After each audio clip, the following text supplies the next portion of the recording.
Hi everyone, welcome to Dazzle, the channel where we explore the fascinating world of data and statistics. In today's video, we're going to talk about one of the most important topics in economics, the U.S. economy. The U.S. economy is the largest and most influential in the world, accounting for over 25% of the global GDP and 15% of the global purchasing power parity.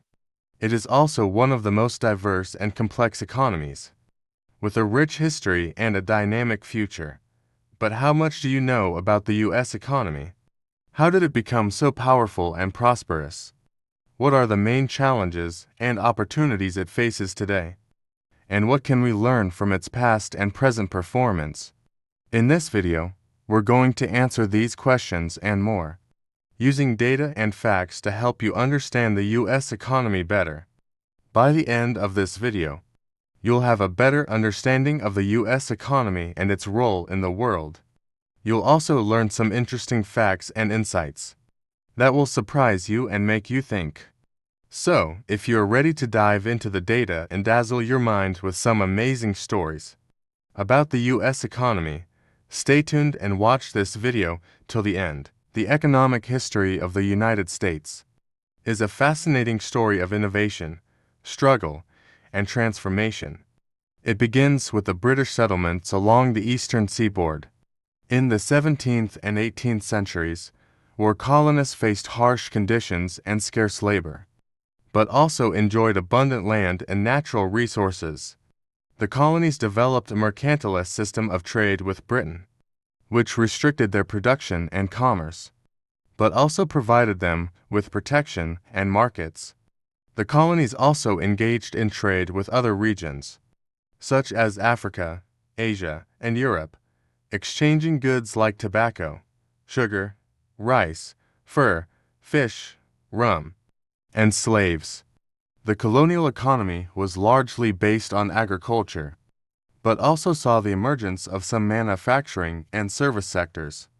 The most prosperous colonies were in New England and the Middle Atlantic, where diversified farming, fishing, shipbuilding, and trade flourished. The southern colonies relied heavily on plantation agriculture, especially tobacco and rice, which depended on slave labor.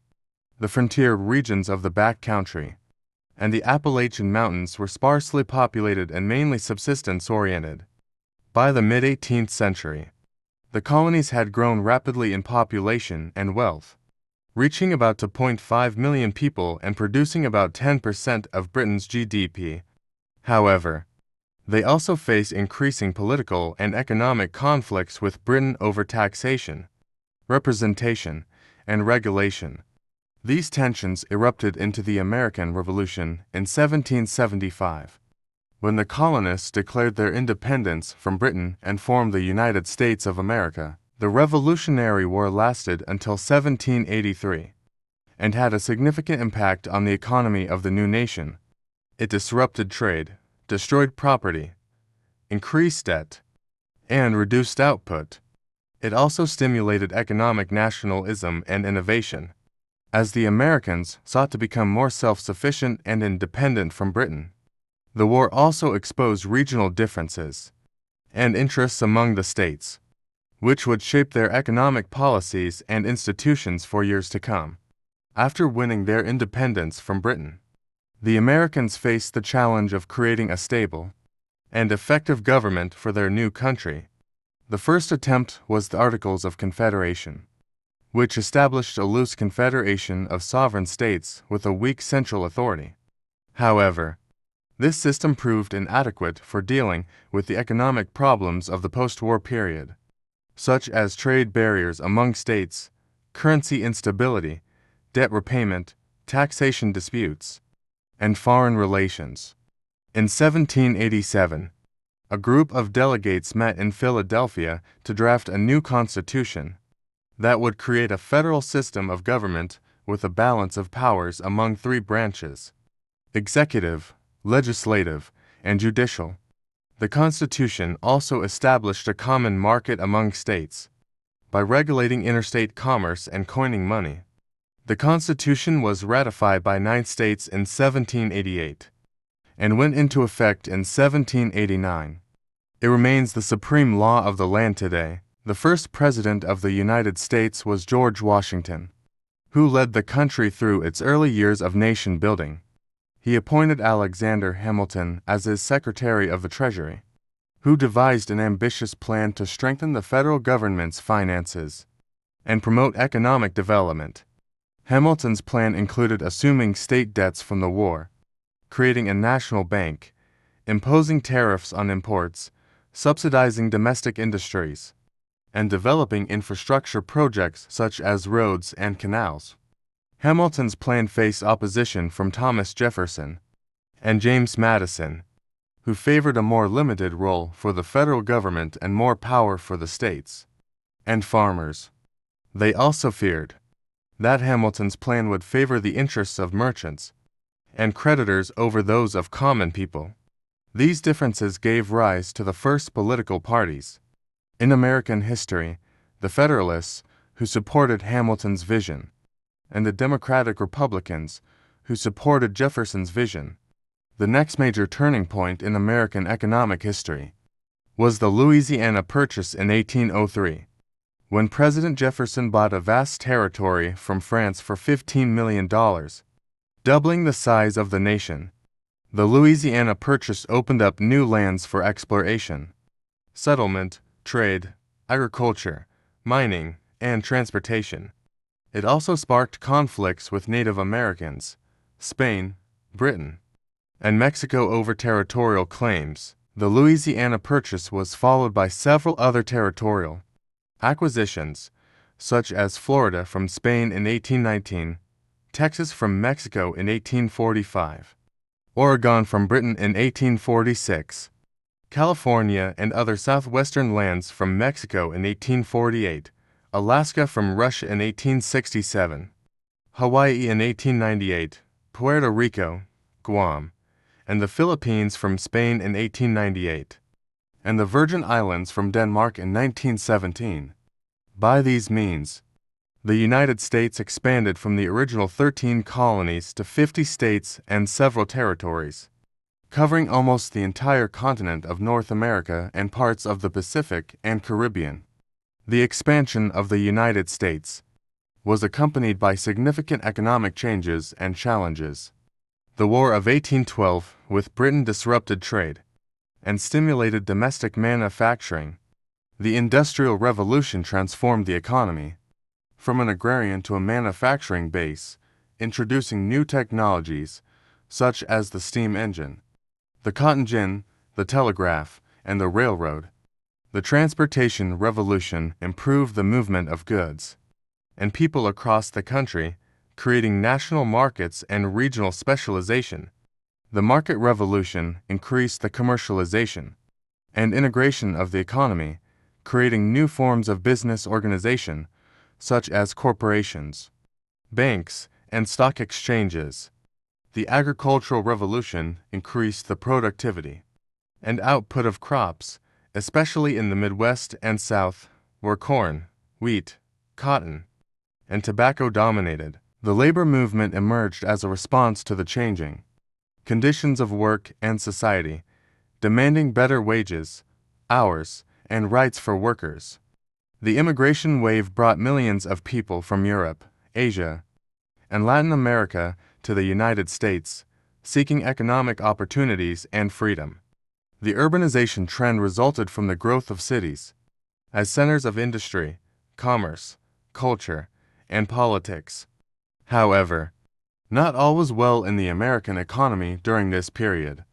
The country also faced several economic crises and social problems, such as financial panics, recessions, depressions, inflation, deflation, speculation, corruption, monopolies, trusts, inequality, poverty, slavery, racism, discrimination, violence, crime, riots, strikes, protests, wars, and environmental degradation. These issues sparked debates and conflicts among different groups and interests in society, such as farmers, workers, consumers, businessmen, bankers, politicians, reformers, abolitionists, suffragists, temperance advocates, populists, progressives, socialists, anarchists, nativists, isolationists, imperialists, nationalists, internationalists, liberals, conservatives, and radicals. These issues also led to various policies and reforms at the local, state, and federal levels of government. In this video script outline section, we have covered some of the main events and themes of American economic history, from the colonial era to the early 20th century. In the next section, we will continue with the rest of the 20th century and beyond. Stay tuned for more. As we know, the United States experienced a period of unprecedented economic growth and prosperity in the decades following World War II. The war stimulated industrial production, technological innovation, and consumer demand, creating a large and affluent middle class. The U.S. also emerged as a global leader in trade, finance, aid, and diplomacy, playing a key role in the creation of international institutions such as the United Nations, the World Bank, the International Monetary Fund, and the General Agreement on Tariffs and Trade. The U.S. also supported the reconstruction of war-torn Europe and Japan through the Marshall Plan and other initiatives. However, the U.S. also faced several economic challenges and crises in the post-war era. The Cold War with the Soviet Union led to a costly arms race and military interventions in Korea, Vietnam, and other regions. The U.S. also experienced social unrest and political turmoil in the 1960s and 1970s as civil rights movements, anti-war protests, feminist movements, environmental movements, and countercultural movements challenged the status quo. The U.S. also faced several shocks to its economy, such as the 1973 oil crisis, which triggered stagflation, the 1979 energy crisis, which worsened the situation, and the 1987 stock market crash, which caused a global financial panic. To cope with these challenges, various presidents adopted different economic policies and reforms. President Dwight David Eisenhower supported a balanced budget, low taxes, limited government spending, and infrastructure development through the interstate highway system.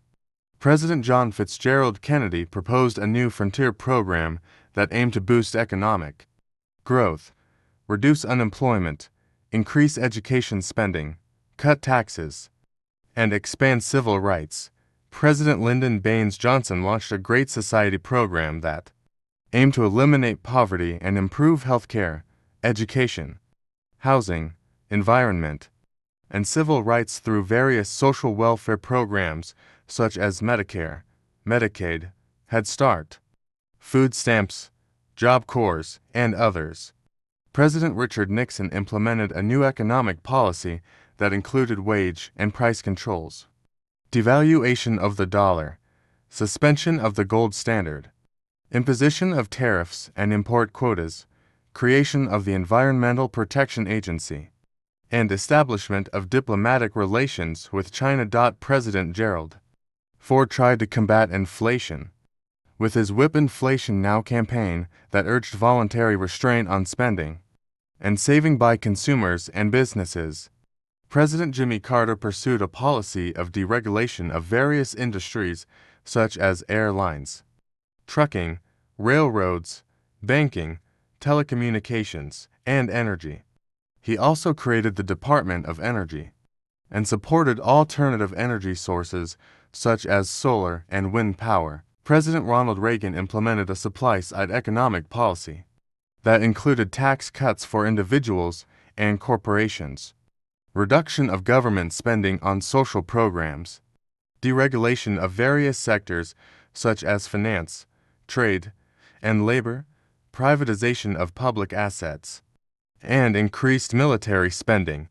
He also confronted the Soviet Union with his Strategic Defense Initiative or Star Wars program that aimed to create a space-based missile defense system.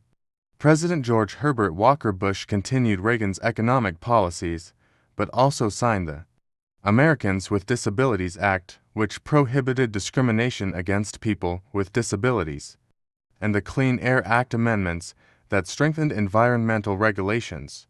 He also led the U.S. into the Gulf War against Iraq in 1991, which boosted the U.S. economy and global influence. President Bill Clinton pursued a centrist economic policy that included deficit reduction, welfare reform, free trade agreements such as NAFTA and WTO, healthcare reform, and investment in education and technology. He also presided over strong economic growth, low unemployment, low inflation, high productivity, and budget surpluses. President George Walker Bush implemented a neoconservative economic policy that included tax cuts, increased defense spending, deregulation of various sectors such as finance, energy, and healthcare, and privatization of Social Security. He also led the U.S. into the war on terror against Afghanistan and Iraq in response to the 9/11 attacks in 2001, which had a significant impact on the U.S. economy and security. He also faced the Great Recession of 2007 to 2009, which was triggered by the subprime mortgage crisis and the collapse of the housing bubble, and resulted in a global financial crisis, a credit crunch, a banking bailout, a stimulus package, and a high unemployment rate. President Barack Obama implemented a progressive economic policy that included the American Recovery and Reinvestment Act that provided fiscal stimulus to boost the economy, the Dodd-Frank Act that reformed the financial system and consumer protection, the Affordable Care Act that expanded health care coverage and access, the American Taxpayer Relief Act that raised taxes on the wealthy and extended tax cuts for the middle class, and the Budget Control Act that imposed spending cuts on defense and domestic programs. He also supported free trade agreements such as TPP and TTIP, environmental policies such as the Clean Power Plan and the Paris Agreement, immigration reforms such as DACA and DAPA, and social policies such as same-sex marriage and gun control. He also oversaw a period of moderate economic recovery, low inflation, low interest rates, high stock market values, reduced deficits, increased energy production, and reduced military involvement in foreign conflicts. President Donald Trump implemented a populist economic policy that included the Tax Cuts and Jobs Act that lowered taxes for individuals and corporations, increased defense spending, deregulation of various sectors such as finance, energy, environment, healthcare, and immigration, withdrawal from international agreements such as TPP, TTIP, Paris Agreement, Iran nuclear deal, and INF Treaty, renegotiation of trade deals such as NAFTA and USMCA, imposition of tariffs and trade wars with China and other countries, restriction of immigration and travel from certain countries, construction of a border wall with Mexico, and reversal of some of Obama's policies and reforms. He also faced the COVID-19 pandemic in 2020, which had a devastating impact on the U.S. economy and society, causing a sharp contraction of GDP, a surge of unemployment, a collapse of consumer spending, a disruption of supply chains, a strain on healthcare systems, and a loss of millions of lives. He also faced impeachment twice by the House of Representatives, but was acquitted by the Senate both times. He also lost the 2020 presidential election to Joe Biden, but refused to concede and claimed fraud and irregularities in the voting process. President Joe Biden implemented a moderate economic policy that included the American Rescue Plan that provided stimulus checks, unemployment benefits, vaccine distribution, state and local aid, and other relief measures to combat the COVID-19 crisis. He also proposed the American Jobs Plan, which aimed to invest in infrastructure, clean energy, manufacturing, research and development, and other areas to create jobs and boost the economy. He also proposed the American Families Plan that aimed to expand education, child care, health care, paid leave, and other social programs to support families and workers. He also reversed some of Trump's policies and actions on issues such as climate change, immigration, health care, foreign policy, and taxation. He also rejoined some of the international agreements that Trump had withdrawn from or renegotiated. The United States of America, a country that occupies most of the continent of North America. It is bordered by Canada to the north and Mexico to the south, and has coastlines on the Atlantic, Pacific, and Arctic Oceans. It also has several territories and possessions in the Caribbean. In the Pacific, such as Puerto Rico, Guam, and Hawaii. The U.S. covers an area of about 3.8 million square miles, making it the third largest country in the world by total area after Russia and Canada. It has a diverse geography that includes mountains, plains, deserts, forests, lakes, rivers, and coasts.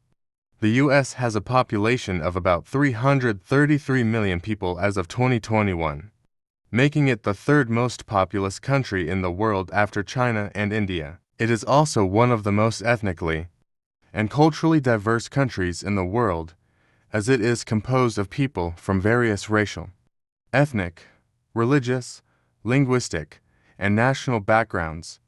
The U.S. is a melting pot of cultures and traditions that have been influenced by its history of immigration and assimilation. The U.S. is also home to many indigenous peoples who have their own distinct cultures and histories. The U.S. is a federal republic and a representative democracy with three branches of government: executive, legislative, and judicial. The U.S. Constitution is the supreme law of the land that defines the powers and responsibilities of each branch and guarantees the rights and freedoms of its citizens. The U.S. has 50 states that have their governments and laws within the federal system.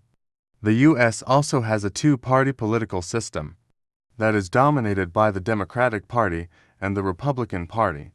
The U.S. is one of the oldest democracies in the world and has played a significant role in world history since its independence from Britain in 1776. The U.S. was founded on the principles of liberty, equality, justice, and human rights that inspired many other nations to follow its example. The U.S. also participated in many wars and conflicts that shaped the course of history, such as the American Revolution, the Civil War, World War I, World War II, the Cold War, the Korean War, the Vietnam War, the Gulf War, the War on Terror, and others. The U.S. is one of the most influential countries in the world in terms of culture, economy, science, technology, education, military, diplomacy, and soft power. The U.S. has produced many notable figures in various fields of human endeavor, such as literature, music, art, cinema, sports, science, invention, innovation, business, politics, social movements, and more.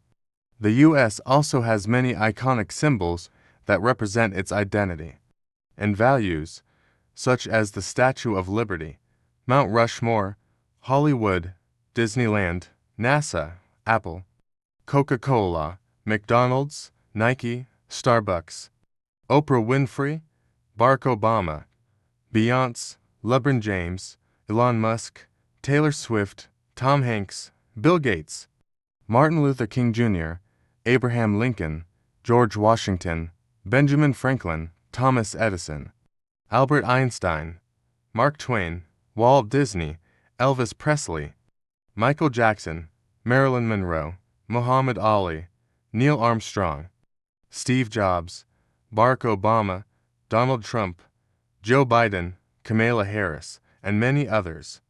The U.S. also has abundant natural resources that contribute to its economic strength and environmental diversity. The U.S. has large reserves of coal, natural gas, oil, uranium, copper, gold, silver, iron ore, timber, and other minerals. The U.S. also has a rich biodiversity that includes thousands of species of plants and animals that live in various habitats across its territory. The United States is a highly developed country that has many factors that contribute to its economic success and challenges. Some of these factors are geography. The U.S. has a large and diverse territory that spans different climate zones and natural regions. This gives it access to a variety of natural resources, such as coal, oil, gas, uranium, copper, gold, silver, iron ore, timber, and others. These resources provide the U.S. with energy, raw materials, and export revenues. The U.S. also has a long coastline that facilitates trade and tourism with other countries. The U.S. also has a favorable location between two major oceans that allows it to project its military and economic power across the world. However, geography also poses some challenges for the U.S. economy. The large size of the country makes it difficult to maintain a uniform infrastructure and transportation system across all regions. The diverse climate zones also create different environmental problems and risks, such as hurricanes, tornadoes, floods, droughts, wildfires, earthquakes, volcanoes, and climate change. The U.S. also faces competition and conflicts with other countries over territorial claims and natural resources. Population.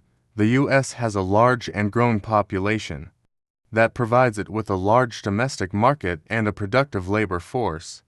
The U.S. also has a high level of human capital, as it attracts many immigrants and skilled workers from around the world who contribute to its innovation and diversity. The U.S. also has a high level of education and health care that enhance its human development and quality of life. However, the population also poses some challenges to the U.S. economy. The large population also creates a high demand for resources and services that strain the environment and public infrastructure. The growing population also increases social inequality and polarization among different groups and interests in society. The aging population also creates fiscal pressures on social security and healthcare systems. Political system. The U.S. has a democratic political system that ensures the representation and participation of its citizens in governance. The U.S. also has a federal system that allows for decentralization and diversity of policies among states and localities. The U.S. also has a constitutional system that protects the rights and freedoms of its citizens and limits the power of the government. However, the political system also poses some challenges to the U.S. economy. The democratic political system also creates instability and uncertainty in policy making due to frequent elections and changes in leadership. The federal system also creates inefficiency and inconsistency in regulation and taxation among states and localities. The constitutional system also creates gridlock and deadlock in governance due to the separation of powers and checks and balances among branches. Historical background. The U.S. has a rich historical background that shapes its economic culture and identity. The U.S. was founded on the principles of liberty, equality, justice, and human rights that inspired many other nations to follow its example. The U.S. also participated in many wars and conflicts that shaped the course of history, such as the American Revolution, the Civil War, World War I, World War II, the Cold War, the War on Terror, etc. However, historical background also poses some challenges for the U.S. economy. The U.S. also inherited some legacies of slavery, racism, discrimination, and violence that continue to affect its social cohesion and justice. The U.S. also incurred some costs and consequences of war and intervention that affect its security and reputation. Cultural characteristics. The U.S. has diverse and dynamic cultural characteristics that foster its economic creativity and competitiveness. The U.S. is a melting pot of cultures and traditions that have been influenced by its history of immigration and assimilation. The U.S. also has an entrepreneurial spirit and an individualistic ethos that encourage innovation and risk-taking. However, cultural characteristics also pose some challenges to the U.S. economy. The U.S. also faces some tensions and conflicts among different cultural groups and values in society. The U.S. also has a consumerist culture and a materialistic lifestyle that create waste and debt. Now let's look at some of the advantages and disadvantages of the U.S. economy in detail. Some of the advantages are economic size. The U.S. has the largest economy in the world by nominal GDP and the second largest by GDP. This gives it a high level of income and wealth per capita, and a large domestic market for its goods and services. The U.S. also has a strong influence on the global economy and trade. Economic diversity. The U.S. has a diverse economy that spans various sectors and industries, such as agriculture, manufacturing, services, technology, finance, etc. This gives it a high level of productivity and innovation, and a low level of dependence on any single sector or industry. Economic resilience. The U.S. has a resilient economy that can withstand shocks and crises and recover quickly. The U.S. has a flexible labor market that can adjust to changing demand and supply. The U.S. also has a robust financial system that can provide liquidity and credit to the economy. Some of the disadvantages are economic inequality. The U.S. has a high level of economic inequality among its population and regions. The U.S. has a large gap between the rich and the poor, the urban and the rural, the coastal and the inland, etc. This creates social problems and political polarization. Economic instability. The U.S. has a high level of economic instability due to its exposure to external shocks and internal fluctuations. The U.S. is vulnerable to global events and trends, such as wars, pandemics, trade wars, climate change, etc. The U.S. also experiences cyclical booms and busts in its economy, such as bubbles, recessions, depressions. Economic sustainability. The U.S. has a low level of economic sustainability due to its overconsumption of resources and underinvestment in infrastructure. The U.S. uses more energy and emits more greenhouse gases than any other country in the world, contributing to environmental degradation and climate change.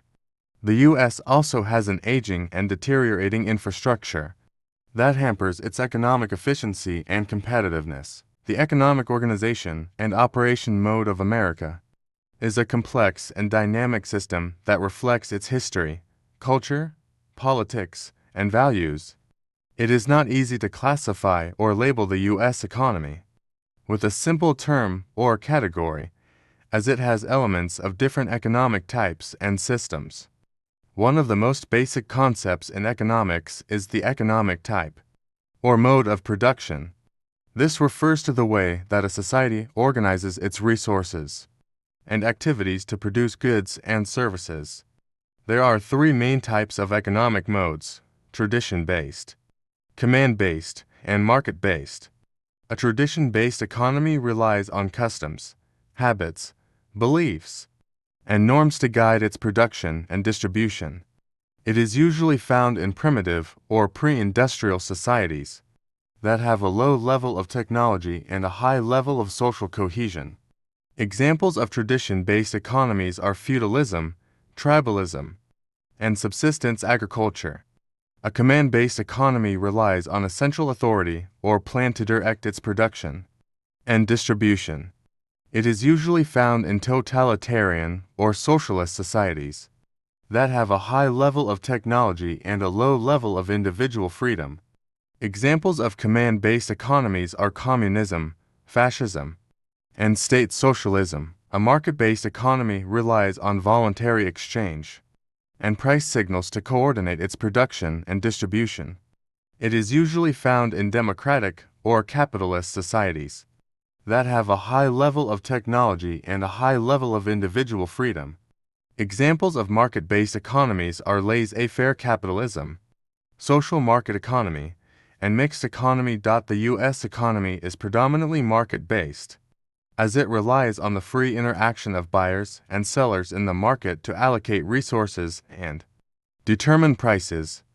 However, it is not a pure or absolute market economy, as it also has some elements of command-based and tradition-based economies. For instance, the U.S. government intervenes in some sectors of the economy to regulate, subsidize, tax, or provide public goods and services. The U.S. society also follows some traditions and norms that influence its economic behavior and preferences. Another important concept in economics is the ownership structure or property rights system. This refers to the way that society defines and enforces who owns what and how they can use it. There are two main types of ownership structures: private ownership and public ownership. Private ownership is when individuals or groups have exclusive rights to use, control, transfer, or dispose of their property as they wish. Private property can be tangible or intangible. Private ownership is usually associated with market-based economies, as it provides incentives for innovation, efficiency, and competition. Public ownership is when the state or the community has collective rights to use, control, transfer, or dispose of their property for the common good. Public property can be natural or artificial. Public ownership is usually associated with command-based economies, as it provides benefits for equality, cooperation, and social welfare. The U.S. economy is predominantly based on private ownership, as most of its resources and assets are owned by individuals or corporations.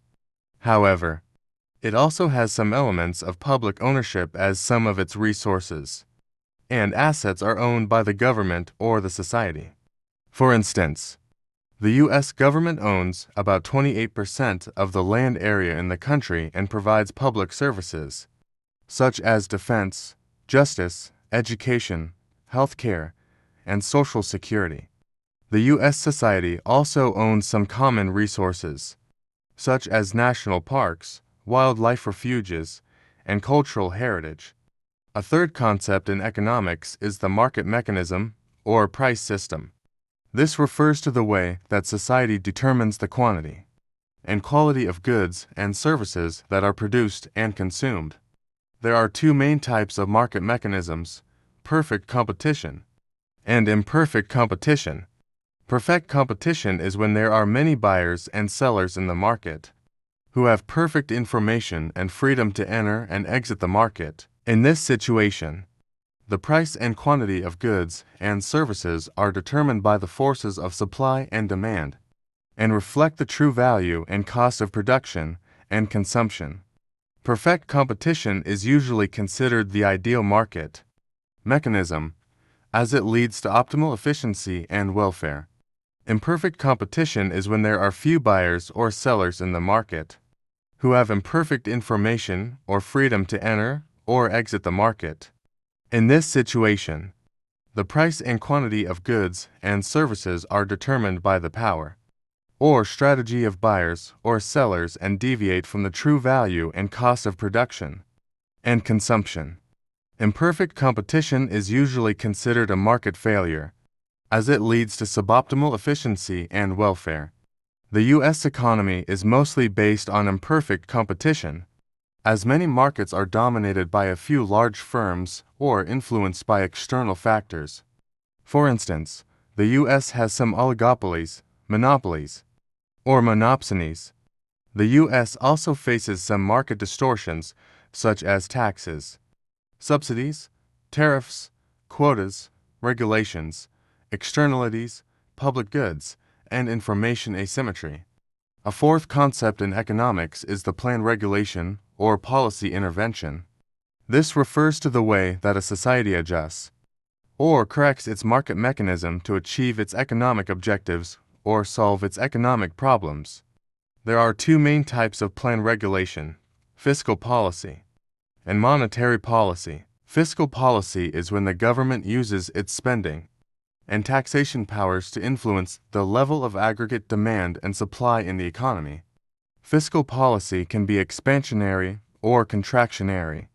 Fiscal policy can affect the economy's output, employment, inflation, and growth. Monetary policy is when the central bank uses its money supply and interest rate powers to influence the level of credit and liquidity in the economy. Monetary policy can be expansionary or contractionary. Monetary policy can affect the economy's investment, consumption, exchange rate, and inflation. The U.S. economy is subject to both fiscal policy and monetary policy, as the government and the central bank intervene in the economy to stabilize or stimulate it. For instance, the U.S. government uses fiscal policy to fund public goods and services, redistribute income and wealth, regulate economic activity, and manage fiscal deficits and debts. The U.S. central bank uses monetary policy to control inflation, maintain financial stability, support economic growth, and manage foreign exchange reserves. A fifth concept in economics is the legal system or rule of law. This refers to the way that a society establishes and enforces its laws and regulations to protect its economic rights and interests. There are two main types of legal systems: common law and civil law. Common law is when the law is based on precedents or previous cases that are decided by judges or courts. Common law is usually flexible and adaptable to changing circumstances and situations. Common law is usually found in countries that have a British colonial heritage, such as the United States, Canada, Australia. Civil law is when the law is based on codes or statutes that are written by legislators or lawmakers. Civil law is usually rigid and uniform across different circumstances and situations. Civil law is usually found in countries that have Roman or French legal heritage, such as France, Germany, Italy. The U.S. legal system is mainly based on common law, as it relies on judicial decisions and interpretations to define and apply its laws and regulations. However, it also has some elements of civil law, as it also has some written codes and statutes that govern some aspects of its laws and regulations. Economic efficiency is the degree to which an economy produces the maximum amount of output with the minimum amount of input. Economic fairness is the degree to which an economy distributes its output equitably among its members. Economic reform is the process of changing or improving an economy to achieve better outcomes. Economic innovation is the process of creating or applying new ideas or methods to enhance an economy's performance or potential. Different aspects of the U.S. economic organization and operation mode have different impacts on its economic efficiency and fairness, as well as reform and innovation ability. Some of these impacts are economic type. As we discussed before, the U.S. economy is predominantly market-based, but it also has some elements of command-based and tradition-based economies. A market-based economy tends to be more efficient than a command-based or tradition-based economy, as it allows for more flexibility, competition, and innovation. However, a market-based economy also tends to be less fair than a command-based or tradition-based economy, as it creates more inequality, instability, and externalities. A market-based economy also requires more reform and innovation than a command-based or tradition-based economy, as it faces more challenges and opportunities from changing circumstances and situations. Ownership structure. As we discussed before, the U.S. economy is predominantly based on private ownership, but it also has some elements of public ownership. Private ownership tends to be more efficient than public ownership, as it provides more incentives for productivity, profitability, and accountability. However, private ownership also tends to be less fair than public ownership, as it creates more concentration, exploitation, and exclusion. Private ownership also requires more reform and innovation than public ownership, as it faces more competition and regulation from other actors and institutions. Market mechanism. As we discussed before, the U.S. economy is mostly based on imperfect competition, as many markets are dominated by a few large firms or influenced by external factors. Imperfect competition tends to be less efficient than perfect competition, as it creates more distortion, waste, and rent-seeking. However, imperfect competition also tends to be more fair than perfect competition, as it creates more diversity, stability, and protection. The imperfect competition also requires more reform and innovation than perfect competition, as it faces more pressure and feedback from consumers and society. Plain regulation. As we discussed before, the U.S. economy is subject to both fiscal policy and monetary policy, as the government and the central bank intervene in the economy to stabilize or stimulate it. Fiscal policy and monetary policy can have positive or negative impacts on economic efficiency and fairness depending on their design and implementation. For example, fiscal policy can increase efficiency by providing public goods and services that enhance productivity and growth.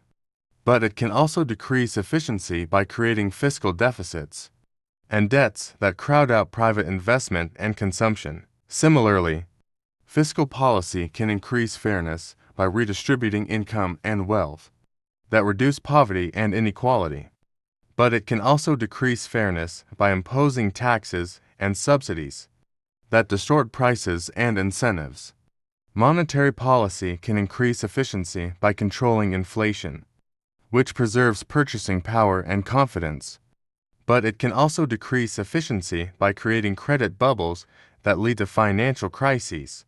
Likewise, monetary policy can increase fairness by maintaining financial stability that protects savings and investments, but it can also decrease fairness by manipulating interest rates that favor borrowers over lenders. Fiscal policy and monetary policy also require constant reform and innovation to adapt to changing economic conditions and expectations. Legal system. As we discussed before, the U.S. legal system is mainly based on common law, as it relies on judicial decisions and interpretations to define and apply its laws and regulations. However, it also has some elements of civil law, as it also has some written codes and statutes that govern some aspects of its laws and regulations. Common law tends to be more efficient than civil law, as it allows for more adaptability, flexibility, and creativity. However, common law also tends to be less fair than civil law, as it creates more uncertainty, disparity, and complexity. Common law also requires more reform and innovation than civil law, as it faces more challenges and opportunities from new situations and issues. Economic reform is the process of changing or improving an economy to achieve better outcomes. Economic innovation is the process of creating or applying new ideas or methods to enhance an economy's performance or potential. Both reform and innovation are essential for an economy to adapt to changing circumstances and situations, and to maintain or increase its competitiveness and growth. America has a long history of economic reform and innovation, dating back to its colonial and revolutionary periods.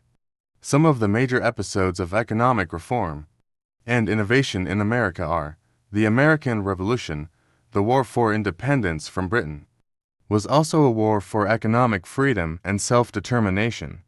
The colonists resisted British taxation and regulation that restricted their production and trade. They also developed their currency, banking system, trade network, and fiscal policy.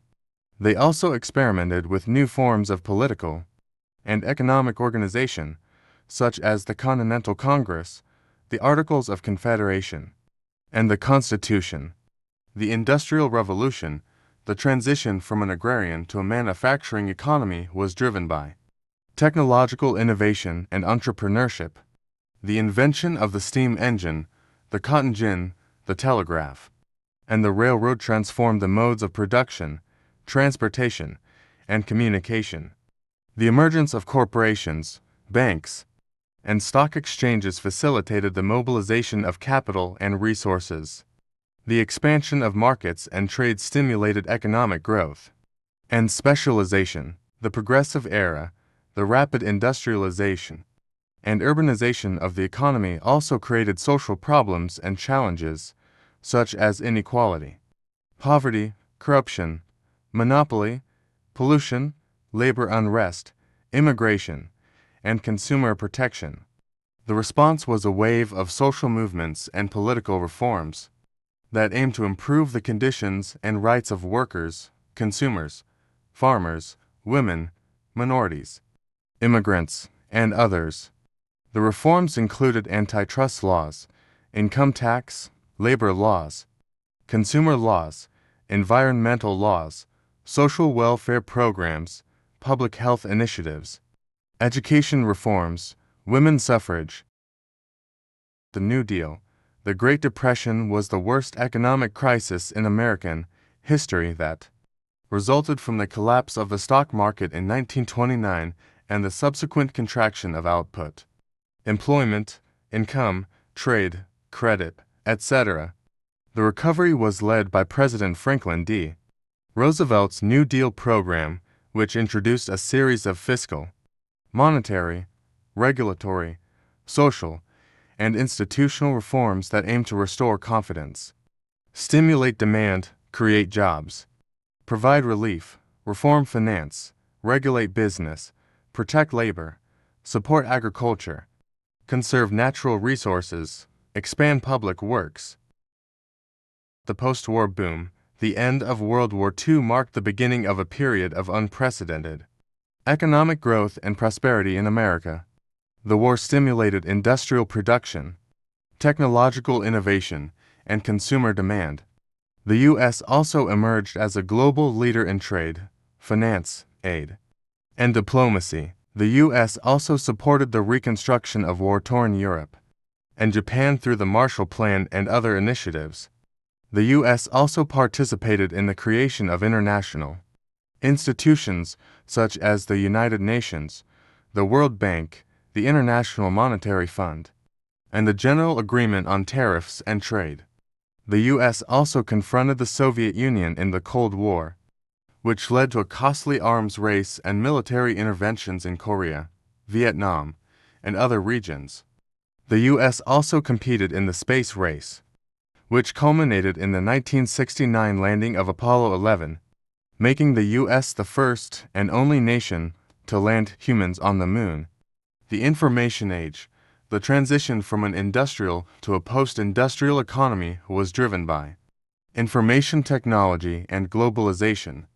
The invention of the microchip, the personal computer, the internet, mobile phones, social media, e-commerce, artificial intelligence, biotechnology, nanotechnology, etc., transformed the modes of communication, computation, commerce, education, and entertainment, healthcare, research, etc. The emergence of new industries, markets, platforms, networks, models, etc., facilitated the creation and diffusion of knowledge and innovation. The expansion of trade and investment stimulated economic integration and interdependence. Economic development is the process of improving the quality and quantity of economic output and well-being of a country or region. Economic development can be measured by various indicators, such as GDP, GDP per capita, GDP growth rate, Human Development Index, poverty rate, income inequality, life expectancy, literacy rate, environmental performance index, etc. The driving force of economic development is the combination of factors that enable or motivate a country or region to achieve higher levels of economic output and well-being. The driving force of economic development can be classified into four categories: natural resources, human capital, physical capital, and institutional capital. Natural resources are materials and energy sources that are found in nature and can be used for economic production or consumption. Natural resources include land, water, minerals, fossil fuels, renewable energy sources, biodiversity, etc. Natural resources can provide a country or region with comparative advantages or disadvantages in terms of production costs, trade opportunities, environmental impacts. Human capital is the knowledge, skills, abilities, creativity, and health of the people who participate in economic production or consumption. Human capital includes education, training, experience, innovation, entrepreneurship, etc. Human capital can enhance a country or region's productivity, competitiveness, innovation potential, etc. Physical capital is the machinery, equipment, infrastructure, and technology that are used for economic production or consumption.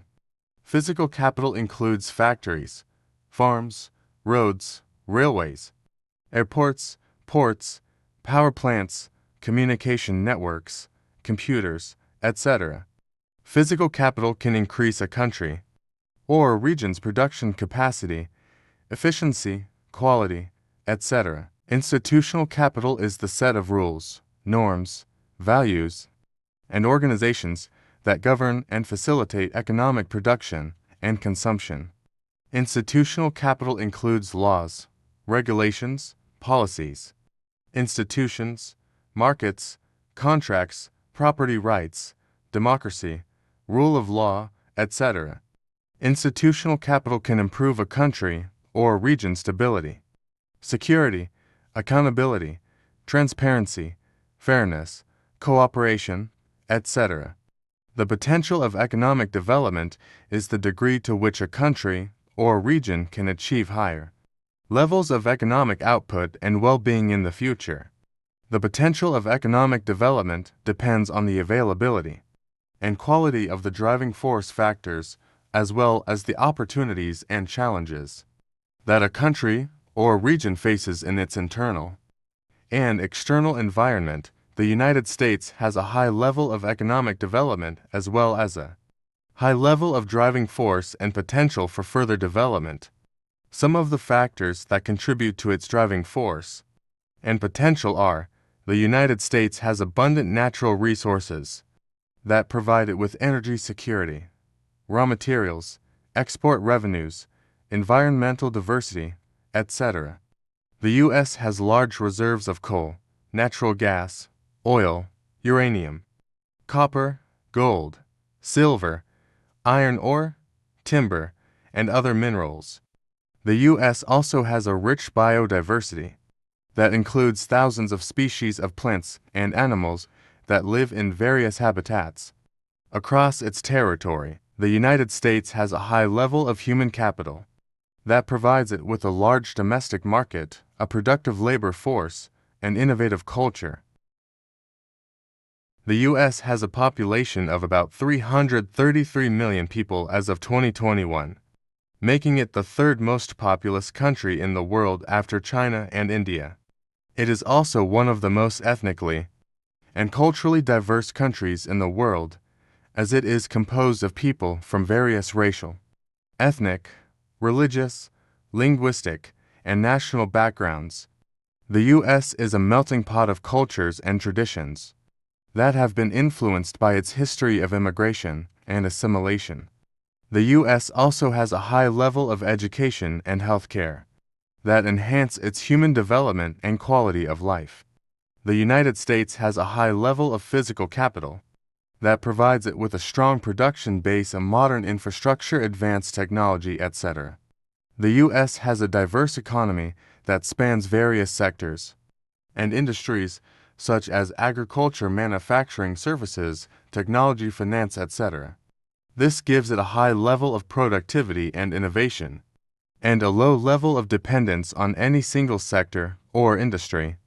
The U.S. also has a well-developed infrastructure that includes roads, railways, airports, ports, power plants, communication networks, computers, etc. This increases its production capacity, efficiency, quality, etc. The United States has a high level of institutional capital that provides it with a stable political system, a free market system, a rule of law system, etc. The U.S. is a federal republic and a representative democracy, with 3 branches of government: executive, legislative, and judicial. The U.S. Constitution is the supreme law of the land that defines the powers and responsibilities of each branch and guarantees the rights and freedoms of its citizens. The U.S. has a 2-party political system that is dominated by the Democratic Party and the Republican Party.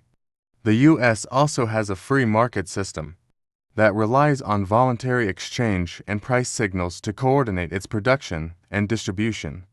The U.S. also has a rule of law system that protects the property rights and contracts of its economic agents and enforces its laws and regulations through its courts and agencies. Economic development objectives are the goals that a country or region sets for its economic performance and well-being. Economic development strategies are the policies and actions that a country or region implements to achieve its economic development objectives. Different countries or regions may have different economic development objectives and strategies depending on their circumstances and preferences. America has a variety of economic development objectives and strategies that reflect its history, culture, politics, and values. Some of these objectives and strategies are economic growth. Economic growth is the increase in the quantity and quality of goods and services produced by an economy over time. Economic growth is usually measured by the growth rate of gross domestic product or gross national income. Economic growth can enhance a country's income, wealth, living standards, and global influence. The U.S. economic growth objective is to maintain a high and sustainable rate of economic growth that can support its population growth, consumption demand, public spending, and international competitiveness. The U.S. economic growth strategy is to promote free enterprise, innovation, trade, investment, education, infrastructure, and fiscal and monetary stability. According to the World Bank, the U.S. GDP grew by 5.7% in 2021, rebounding from a contraction of 3.5% in 2020 due to the COVID-19 pandemic. The U.S. Congressional Budget Office projects that the U.S. GDP will grow by 4% in 2022 to 0.3% in 2023, and an average of 1.6% per year from 2024 to 2031. Income distribution. Income distribution is the way that income is divided among individuals or groups in an economy. Income distribution is usually measured by indicators such as the Gini coefficient, the Lorentz curve, or the income share ratio. Income distribution can affect a country's social cohesion, political stability, human development, and economic efficiency. The U.S. income distribution objective is to reduce income inequality and poverty while preserving incentives for work, saving, and investment. The U.S. income distribution strategy is to provide progressive taxation, social welfare programs, minimum wage laws, labor rights, anti-discrimination laws, affirmative action policies, and education and health care subsidies. According to the U.S. Census Bureau, the U.S. Gini coefficient was 0.481 in 2019, slightly lower than 0.486 in 2018, but higher than 0.462 in 2000. The U.S. has one of the highest levels of income inequality among developed countries. According to the U.S. Census Bureau, the U.S. poverty rate was 10.5% in 2019, down from 11.8% in 2018, but higher than 9.6% in 2000. The U.S. has one of the highest levels of poverty among developed countries. Employment security. Employment security is the degree to which individuals have access to stable and decent work opportunities in an economy. Employment security is usually measured by indicators such as the unemployment rate, the labor force participation rate, the employment-to-population ratio, or the job quality index. Employment security can affect a country's productivity, consumption, social welfare, and human dignity. The U.S. employment security objective is to achieve full employment and decent work for all its workers.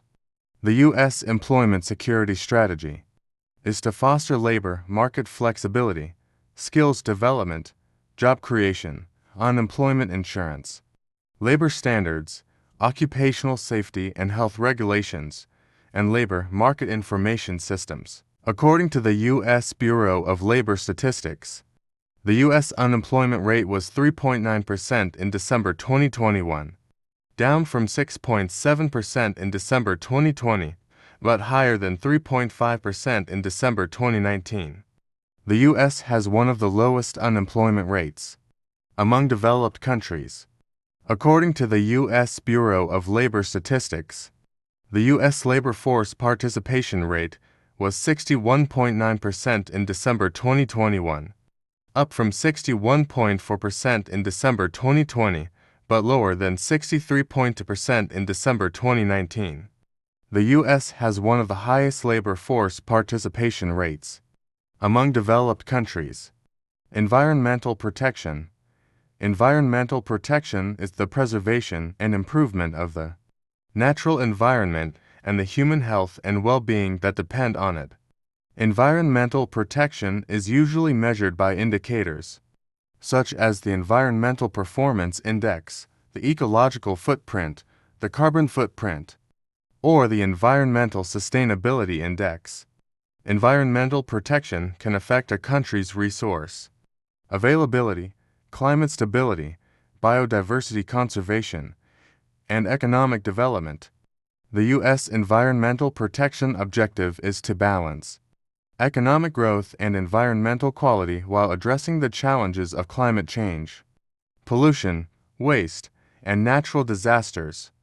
The U.S. environmental protection strategy is to implement environmental laws and regulations, enforce environmental standards and compliance, promote clean energy and green technology, support conservation and restoration efforts, and participate in international environmental cooperation. According to the Yale Center for Environmental Law and Policy, the U.S. Environmental Performance Index was 71.19 in 2020, ranking 24th out of 180 countries. The U.S. has improved its performance in some areas, such as air quality, water and sanitation, and biodiversity and habitat, but declined in others such as climate change, agriculture, and fisheries. According to the Global Footprint Network, the U.S. ecological footprint was 8 for global hectares per person in 2017, ranking 9th out of 188 countries. The U.S. has one of the highest ecological footprints among developed countries. Economic policy is the set of actions and decisions that a government takes to influence its economy. The economic choice is the selection of one among several possible alternatives that a government or an individual makes to achieve its economic goals. Different economic objectives and strategies may have different impacts on economic policy and choice, depending on their feasibility, effectiveness, efficiency, equity, and sustainability. Some of the impacts of the U.S. economic objectives and strategies on its economic policy and choice are economic growth, as we discussed before. The U.S. economic growth objective is to maintain a high and sustainable rate of economic growth that can support its population growth, consumption demand, public spending, and international competitiveness.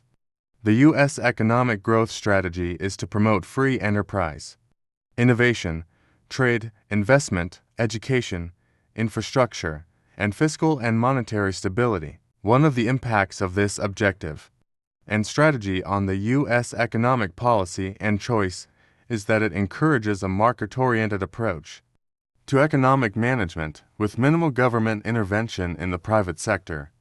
The U.S. government generally adopts a laissez-faire attitude toward business regulation, taxation, and competition, allowing market forces to determine the allocation of resources and prices.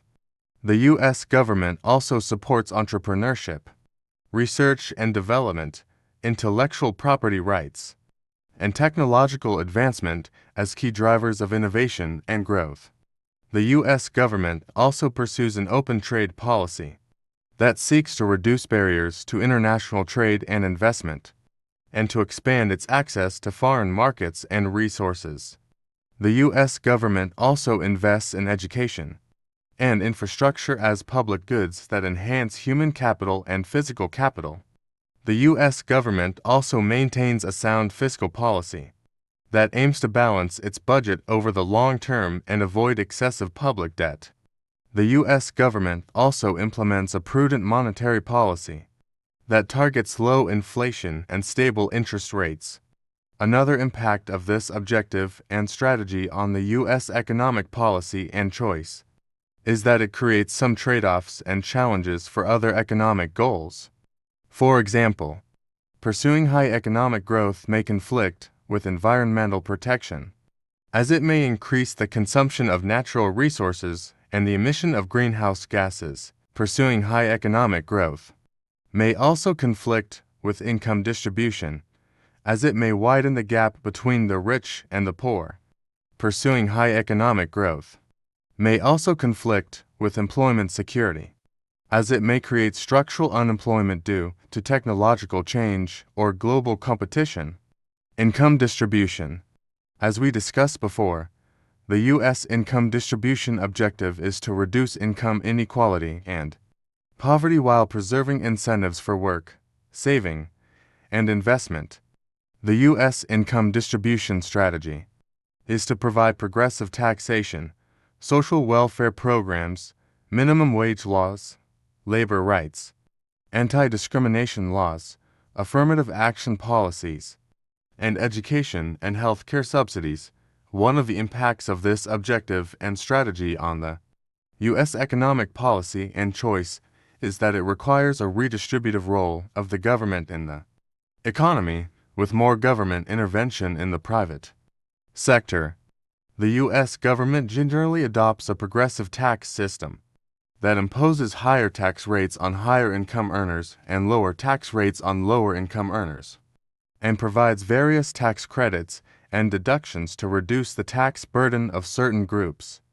The U.S. government also provides various social welfare programs, such as Social Security, Medicare, Medicaid, food stamps, unemployment insurance, and housing assistance to assist the poor, the elderly, the disabled, and other vulnerable groups. The U.S. government also enacts minimum wage laws that set a floor for the lowest hourly wage that employers can pay their workers, and labor rights laws that protect workers' rights to organize, bargain collectively, and strike. The U.S. government also implements anti-discrimination laws that prohibit discrimination based on race, gender, age, religion, sexual orientation, or disability in employment, education, housing, and other areas. The U.S. government also supports affirmative action policies that aim to increase the representation of historically disadvantaged groups in education, employment, and public contracts. The U.S. government also subsidizes education and healthcare costs for low-income families and students. Another impact of this objective and strategy on the U.S. economic policy and choice is that it creates some trade-offs and challenges for other economic goals. For example, pursuing income distribution may conflict with economic growth, as it may reduce the incentives for work, saving, and investment by increasing taxes and transfers. Pursuing income distribution may also conflict with fiscal stability, as it may increase public spending and deficits. Pursuing income distribution may also conflict with market efficiency, as it may distort prices and incentives by introducing taxes, subsidies, and regulations. Economic development strategy is the set of actions and decisions that a country or region takes to achieve its economic development objectives. Economic development planning is the process of designing and implementing economic development strategy. Both strategy and planning require a clear vision, a comprehensive analysis, a realistic assessment, a coherent framework, and a participatory approach. America has a long history of economic development strategy and planning, dating back to its colonial and revolutionary periods. Some of the major episodes of economic development strategy and planning in America are the American System. The American System was a program of national economic development advocated by Henry Clay and other Whig leaders after the War of 1812. It consisted of three main components: a protective tariff to foster domestic industry, a national bank to provide a stable currency and credit, and federal funding for internal improvements such as roads, canals, railroads, and harbors. The American System aimed to create a diversified economy that could compete with Britain and Europe, promote national unity and security, and facilitate regional trade and transportation. The Homestead Act. The Homestead Act was a federal law that granted 160 acres of public land to any citizen or intended citizen who was head of household for free or at minimal cost. The act encouraged westward expansion and settlement by millions of Americans who sought new opportunities and land ownership. The act also supported agricultural development and innovation by providing access to fertile soil, water resources, and natural resources. The New Deal. The New Deal was a series of programs, public work projects, financial reforms, and regulations enacted by President Franklin D. Roosevelt in response to the Great Depression. The New Deal aimed to provide relief for the unemployed and poor, recovery for the economy and financial system, and reform for the institutions and policies that caused the crisis. The New Deal also established several agencies that played key roles in economic development planning, such as the Tennessee Valley Authority, which provided electricity generation, flood control, irrigation, and rural development in the Tennessee Valley region. The Rural Electrification Administration, which extended electric power to rural areas, and the Works Progress Administration, which employed millions of workers in public works projects across the country. The Marshall Plan. The Marshall Plan was an American initiative to provide aid to Western Europe after World War II. It was named after Secretary of State George Marshall, who proposed it in a speech at Harvard University in 1947. The plan offered over $13 billion in grants and loans to help rebuild war-torn economies, infrastructure, industries, trade, agriculture, education, health, democracy, etc. The plan also aimed to prevent the spread of communism, foster cooperation among European nations, and strengthen the transatlantic alliance. The Interstate Highway System. The Interstate Highway System is a network of controlled access highways that spans the continental United States. It was authorized by President Dwight David Eisenhower in 1956 as part of the Federal Aid Highway Act. It was inspired by Eisenhower's experience with Germany's Autobahn during World War II. The system consists of about 48,000 miles of highways that connect all major cities, facilitate interstate commerce, enhance national defense, reduce travel time, improve safety, stimulate tourism. The Apollo Program. The Apollo program was a human spaceflight program carried out by NASA to land humans on the Moon. It was initiated by President John Fitzgerald Kennedy in 1961 as part of the space race with the Soviet Union. It involved 11 manned missions that achieved several milestones, such as the first human orbit around the Moon, the first human landing on the Moon, and the longest lunar surface stay. The program also contributed to scientific discovery, technological innovation, cultural influence, international prestige. The War on Poverty. The War on Poverty was a set of programs and policies launched by President Lyndon Baines Johnson in 1964 as part of his Great Society vision. It aimed to reduce poverty and inequality by expanding education, healthcare, housing, employment, income support, and civil rights for the poor and marginalized groups. Some of the major initiatives of the War on Poverty were the Economic Opportunity Act, which created the Office of Economic Opportunity, and several anti-poverty programs, such as Head Start, Job Corps, Vista, etc. The Social Security Act amendments, which established Medicare and Medicaid, the Food Stamp Act, which expanded the Food Assistance Program, the Elementary and Secondary Education Act, which increased federal funding for public schools, and the Civil Rights Act, which outlawed discrimination based on race, color, religion, sex, or national origin. Reaganomics. Reaganomics was a term coined by the media to describe the economic policies of President Ronald Reagan in the 1980s. It was based on the supply-side economics theory that advocated for lower taxes, less government spending, deregulation, and free trade. It aimed to stimulate economic growth and reduce inflation by increasing private investment, productivity, and competitiveness. Some of the major measures of Reaganomics were the Economic Recovery Tax Act, which reduced income tax rates across the board, the Tax Reform Act, which simplified the tax code and eliminated many deductions and loopholes, the Gramm-Rudman-Hollings Act, which imposed automatic spending cuts to reduce the federal deficit, and the Omnibus Trade and Competitiveness Act, which reduced trade barriers and promoted fair trade practices. Clintonomics.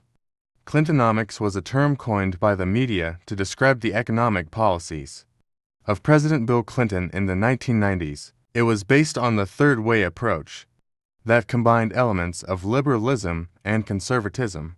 It aimed to balance the federal budget and promote economic growth by increasing public investment, expanding trade, reforming welfare, and raising taxes on the wealthy.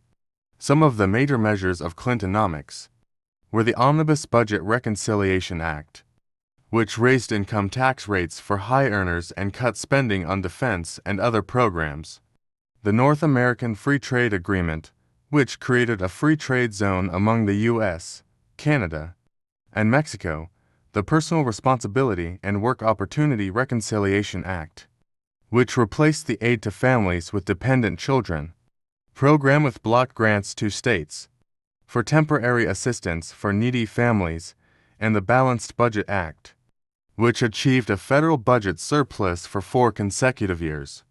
Obamomics. Obamomics was a term coined by the media to describe the economic policies of President Barack Obama in response to the Great Recession of 2007 to 2009. It was based on the Keynesian economics theory that advocated for fiscal stimulus, monetary easing, financial regulation, and social protection. It aimed to restore economic stability and growth by increasing government spending, cutting taxes, bailing out troubled industries, reforming healthcare, and addressing climate change.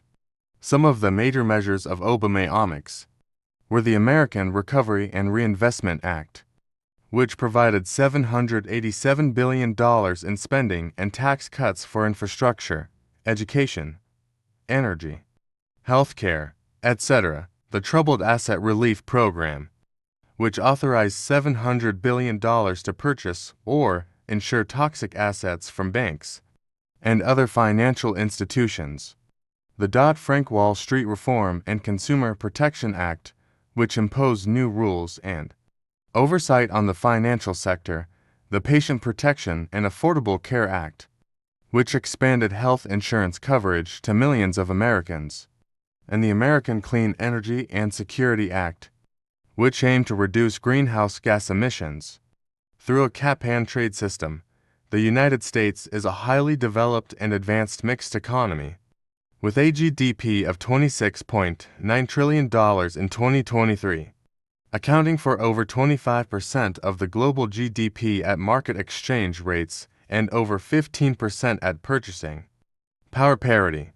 It has the world's 7th highest per capita GDP and the 8th highest per capita GDP as of 2023. The U.S. economy is fueled by abundant natural resources, a well-developed infrastructure, high productivity, and a diverse and skilled workforce. It is also a leader in technological innovation and scientific research, especially in fields such as artificial intelligence, computers, pharmaceuticals, aerospace, and military equipment. The U.S. economy has a long and rich history, dating back to the colonial era when it was mainly based on agriculture and trade with Europe. The Industrial Revolution in the late 18th and early 19th centuries transformed the economy into a manufacturing powerhouse, with industries such as textiles, iron, steel, railroads, and oil emerging as major sources of wealth and employment. The Civil War in the mid-19th century was a turning point in the economic development of the country, as it resulted in the abolition of slavery, the preservation of the Federal Union, and the expansion of the national market. The late 19th and early 20th centuries saw further economic growth and diversification, as well as social reforms and labor movements that improved the living standards and working conditions of millions of Americans. The U.S. economy faced several challenges and crises in the 20th century, such as the Great Depression in the 1930s, which was followed by the New Deal policies that introduced social programs and regulations to stimulate recovery and prevent future downturns. The U.S. also played a major role in both world wars, providing military and economic aid to its allies and emerging as a global superpower. After the wars, the post-war period was marked by rapid economic expansion, driven by consumer spending, suburbanization, mass media, and technological innovation. The U.S. also engaged in a Cold War with the Soviet Union for ideological and geopolitical dominance, which led to a space race, nuclear arms race, and proxy wars around the world. The U.S. economy experienced some slowdowns and recessions in the second half of the 20th century, such as the stagflation in the 1970s caused by oil shocks and inflationary pressures, the savings and loan crisis in the 1980s that resulted from deregulation and risky lending practices, and the dot-com bubble in the late 1990s that burst after excessive speculation on internet-based companies. However, these periods were also accompanied by periods of robust growth and innovation, such as the Reaganomics policies in the 1980s that reduced taxes and regulations, the information technology evolution in the 1990s that boosted productivity and connectivity, and the emergence of new sectors such as biotechnology, e-commerce, social media, cloud computing, renewable energy, and digital entertainment. The U.S. economy entered the 21st century with some major challenges and opportunities. The September 11th attacks in 2001 triggered a war on terror that involved military interventions in Afghanistan and Iraq. While these wars had some positive effects on defense spending and security cooperation among allies, they also had negative effects on fiscal balance, human lives, international reputation, and regional stability. The financial crisis of 2007-2008 was another major shock to the U.S. economy that exposed its vulnerabilities to subprime mortgages, securitization, derivatives markets, shadow banking system, and global imbalances, while this crisis was followed by a Great Recession that caused massive unemployment, foreclosures, and bankruptcies. It also led to a series of policy responses that restored financial stability, reformed financial regulation, and stimulated economic recovery. The U.S. economy also faced some structural changes and long-term trends in the 21st century, such as globalization, demographic shifts, income inequality, climate change, and technological disruption. While these changes posed some threats and challenges to various sectors and groups of society, they also created some opportunities and benefits for innovation, diversification, and adaptation. So, what is the current state and direction of the U.S. economic development?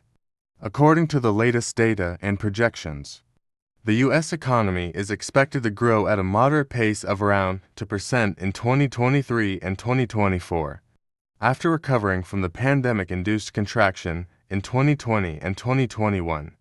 The U.S. economy is also expected to maintain its global leadership and competitiveness in many areas, such as consumer spending, business investment, research and development, intellectual property, entrepreneurship, and higher education.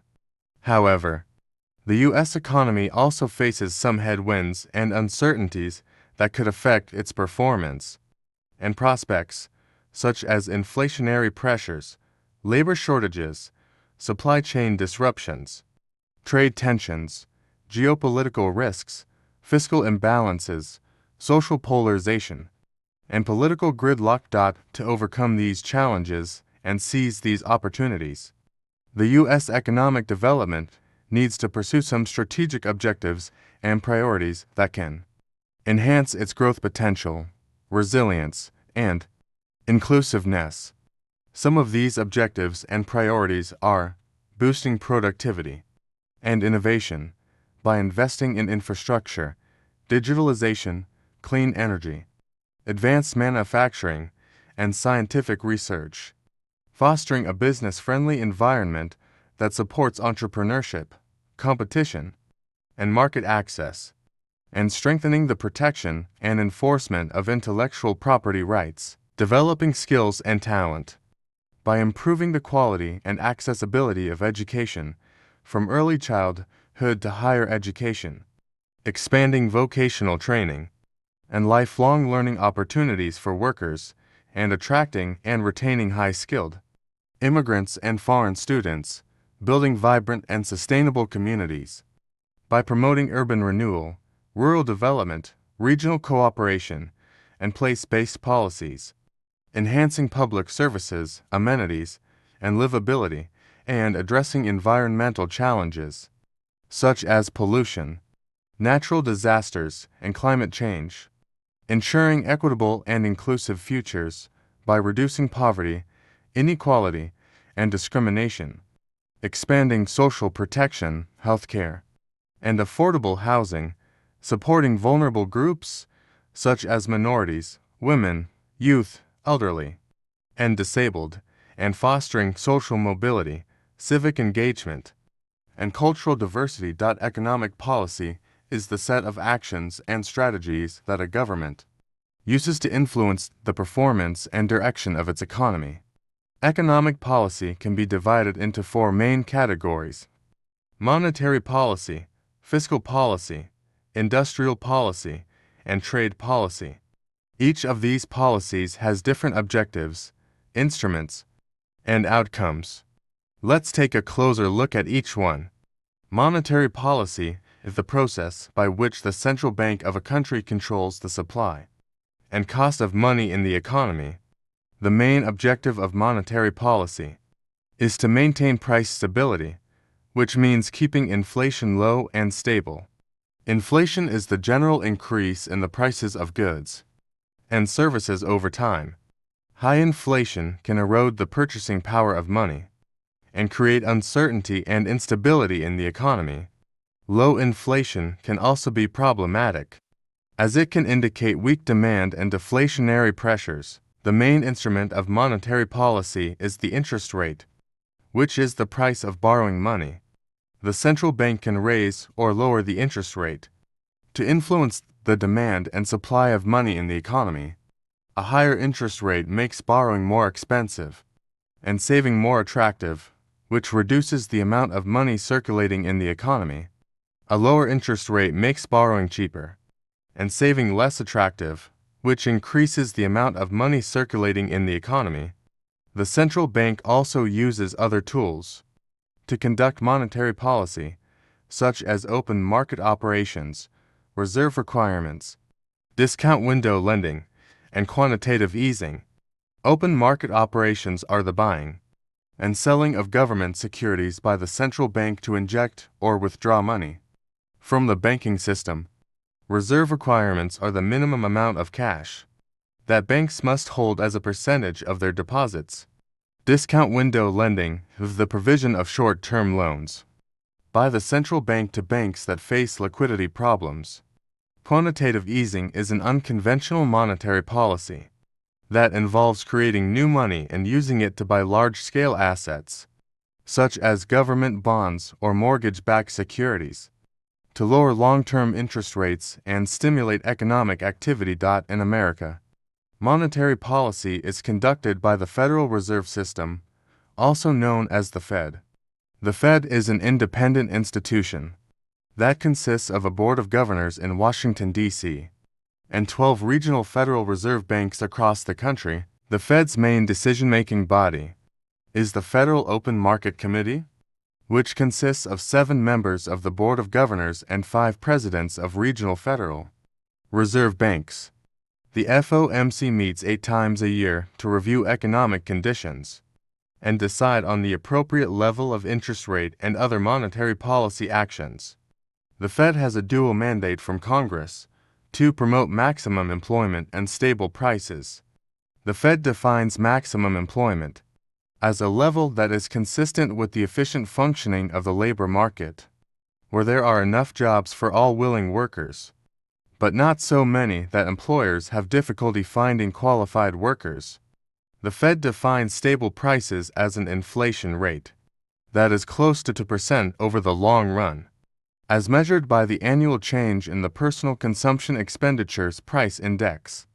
The Fed uses various indicators to assess how close it is to achieving its dual mandate.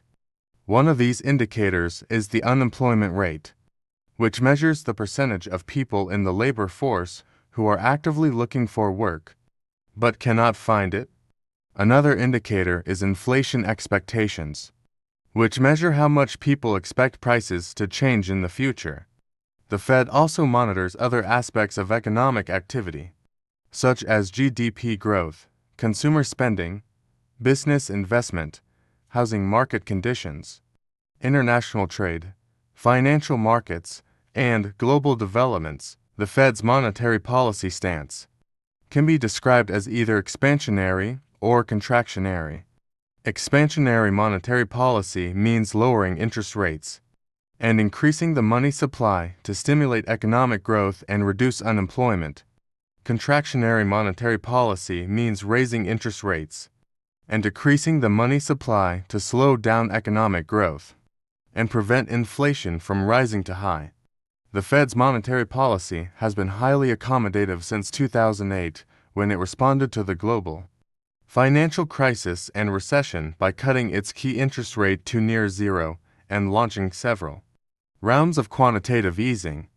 The Fed kept its interest rate at this historically low level until 2015, when it began a gradual process of normalization by raising it in small increments over several years. However, in 2020, when the COVID-19 pandemic hit the U.S. economy hard, causing a sharp contraction in output and a surge in unemployment, the Fed reversed course and cut its interest rate back to near zero and resumed quantitative easing. The Fed also introduced several emergency lending facilities to support the flow of credit to households, businesses, and state and local governments. The Fed has indicated that it will keep its interest rate at this level until the economy has recovered sufficiently and inflation has risen moderately above 2% for some time. The Fed has also stated that it will continue to buy at least $120 billion of Treasury securities and agency mortgage-backed securities per month, until substantial further progress has been made toward its dual mandate goals. The Fed's monetary policy has significant effects on the U.S. economy and the rest of the world by influencing the cost and availability of money and credit.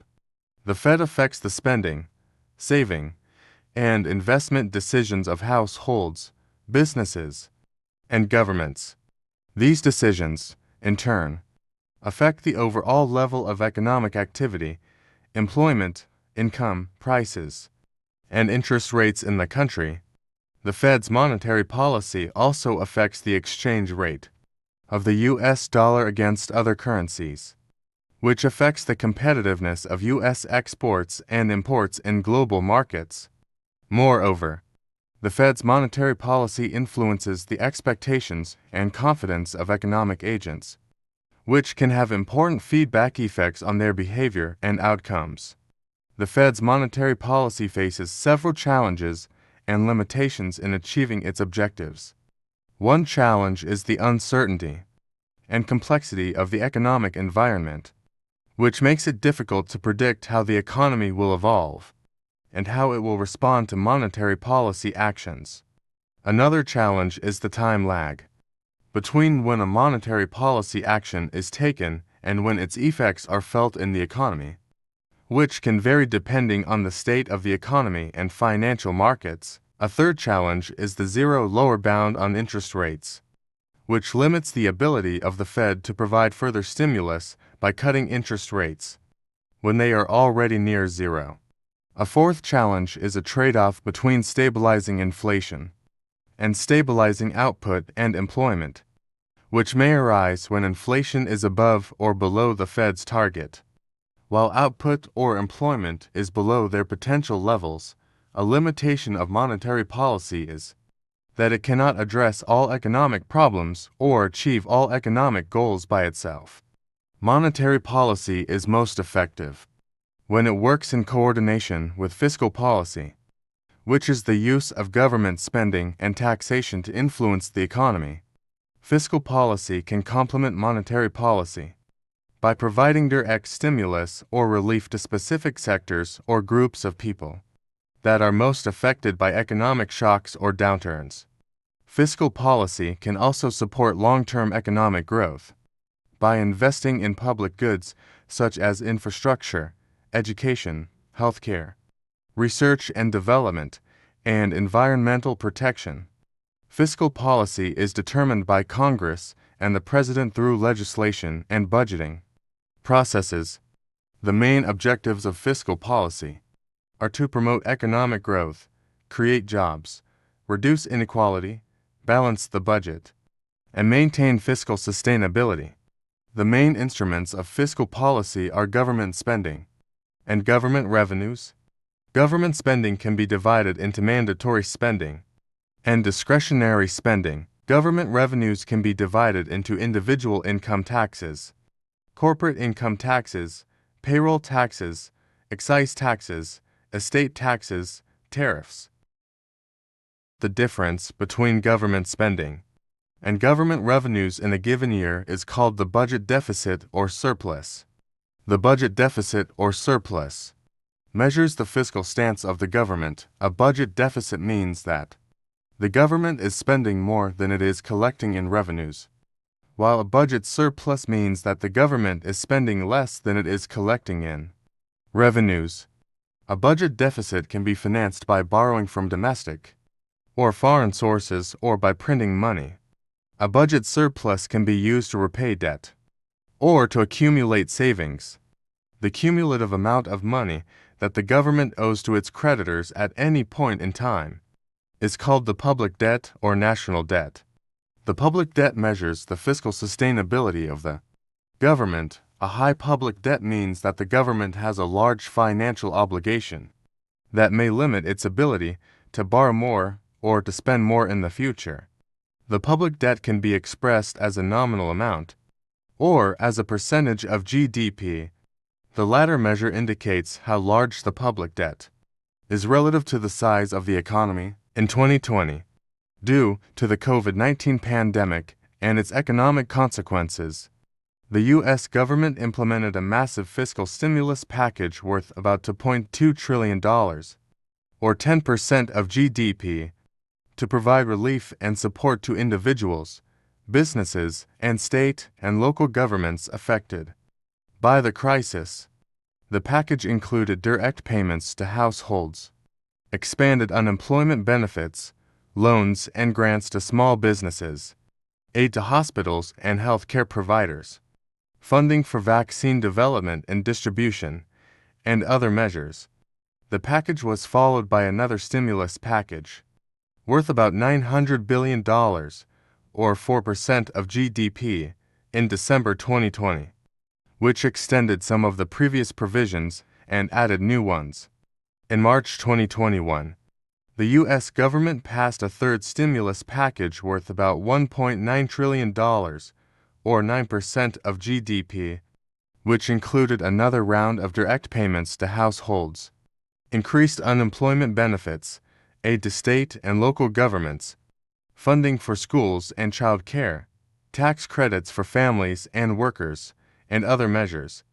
These fiscal stimulus packages have had significant effects on the U.S. economy and society.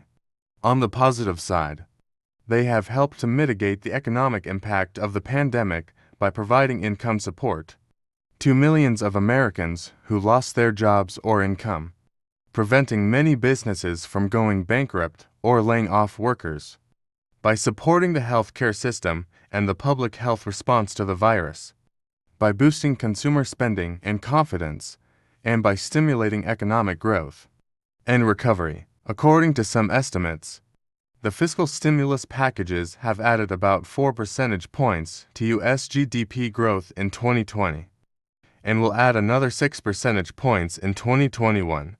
On the negative side, they have also increased the budget deficit and the public debt to unprecedented levels. The budget deficit in 2020 was about $3.1 trillion, or 14.9% of GDP, the highest since World War II. The public debt in 2020 was about $21.6 trillion, or 100.1% of GDP, also the highest since World War II. The budget deficit in 2021 is projected to be about $2.3 trillion, or 10.3% of GDP, while the public debt in 2021 is projected to be about $23.5 trillion, or 100.7% of GDP. These high levels of deficit and debt pose several risks and challenges for the U.S. economy and society in the short term and the long term. In the short term, they could crowd out private investment by raising interest rates and reducing credit availability for businesses and households. They could also create inflationary pressures by increasing aggregate demand faster than aggregate supply in the economy. They could also reduce fiscal space and flexibility for the government to respond to future shocks or emergencies that may require additional spending or tax cuts. In the long term, they could undermine fiscal sustainability and credibility by increasing interest payments on the debt and reducing revenues for other public priorities. They could also constrain economic growth and development by diverting resources from productive investments in human capital, physical capital, research and innovation, and environmental protection. They could also increase inequality and social unrest by creating intergenerational conflicts over the distribution of the debt burden and the allocation of public resources. Therefore, the U.S. government needs to balance its short-term needs with its long-term goals when designing and implementing its fiscal policy. While fiscal stimulus may be necessary and beneficial in times of crisis or recession, fiscal consolidation may be desirable and prudent in times of recovery or expansion. Fiscal policy should be guided by a clear and credible framework that ensures fiscal responsibility and sustainability over time. Economic growth is the increase in the production and consumption of goods and services in an economy over time. It is usually measured by the annual percentage change in real gross domestic product, which is the total value of all final goods and services produced within a country in a given year, adjusted for inflation. Economic growth is influenced by both demand-side factors, such as consumer spending, business investment, government spending, and net exports, and supply-side factors, such as labor, capital, technology, and natural resources. Economic policy can affect economic growth by stimulating or restraining aggregate demand and by enhancing or reducing aggregate supply. For example, expansionary monetary policy can boost economic growth by making borrowing cheaper and saving less attractive, which encourages more spending and investment by households and businesses. Expansionary fiscal policy can also boost economic growth by increasing disposable income and public goods provision, which stimulates more consumption and investment by households and businesses. On the other hand, contractionary monetary policy can slow down economic growth by making borrowing more expensive and saving more attractive, which discourages spending and investment by households and businesses. Contractionary fiscal policy can also slow down economic growth by reducing disposable income and public goods provision, which dampens consumption and investment by households and businesses. Economic policy can also affect economic growth by improving or worsening the productivity and efficiency of the factors of production. For example, industrial policy can enhance economic growth by supporting innovation, research and development, education, training, infrastructure, and competitiveness in key sectors or industries that have positive spillovers for the rest of the economy. Trade policy can also enhance economic growth by expanding market access, increasing competition, lowering costs, diversifying sources, and fostering specialization in areas of comparative advantage. For domestic producers and consumers, on the other hand, industrial policy can reduce economic growth by creating market distortions, rent-seeking behavior, inefficiencies, misallocation of resources, or crowding out effects in sectors or industries that have negative spillovers for the rest of the economy. Trade policy can also reduce economic growth by creating trade barriers, protectionism, retaliation, higher prices, reduced choices, or losses in areas of comparative disadvantage. For domestic producers and consumers, the impact of economic policy on economic growth depends on several factors, such as the size, structure, and characteristics of the economy, the initial conditions and expectations of the economic agents, the magnitude, timing, and duration of the policy actions, and the interactions and feedback effects among different policies and outcomes. To illustrate the impact of economic policy on economic growth, let's look at some data and examples from recent history. According to the World Bank, the U.S. economy grew by 2.2% in 2019, before contracting by 3.5% in 2020 due to the COVID-19 pandemic. The U.S. economy is expected to rebound by 6.8% in 2021 and 3.2% in 2022, thanks to the rapid vaccination campaign and the large fiscal stimulus packages. However, these growth rates are not uniform across different sectors or regions of the economy. Some sectors, such as healthcare, information technology, e-commerce, and entertainment, have performed well or even thrived during the pandemic, while others, such as tourism, hospitality, retail, and transportation, have suffered severely or even collapsed. Some regions, such as the Northeast and the West Coast, have experienced more severe lockdowns and restrictions than others, such as the Midwest and the South. These differences reflect the heterogeneity and diversity of the U.S. economy, as well as the uneven and inconsistent policy responses at the federal and state levels. Moreover, these growth rates are not sustainable or desirable in the long run. The U.S. economy faces several structural challenges that could limit its potential growth in the future. These challenges include an aging population, a declining labor force participation rate, a low productivity growth rate, a high income and wealth inequality, a large trade deficit, a deteriorating infrastructure, a rising environmental degradation, and a growing geopolitical rivalry with China. Therefore, the U.S. government needs to adopt a balanced and forward-looking economic policy that can address both its short-term needs and its long-term goals. Economic policy should not only aim to stimulate or stabilize economic growth in the present, but also to enhance or sustain economic growth in the future. Economic operation is the process by which an economy functions and produces goods and services. Economic regulation is the set of rules and standards that govern the behavior of economic agents and ensure the efficiency and fairness of markets. Both economic operation and regulation depend on various factors, such as the political system, the legal system, the social system, the cultural system, the natural environment, and the global context. The U.S. government plays a significant role in both economic operation and regulation.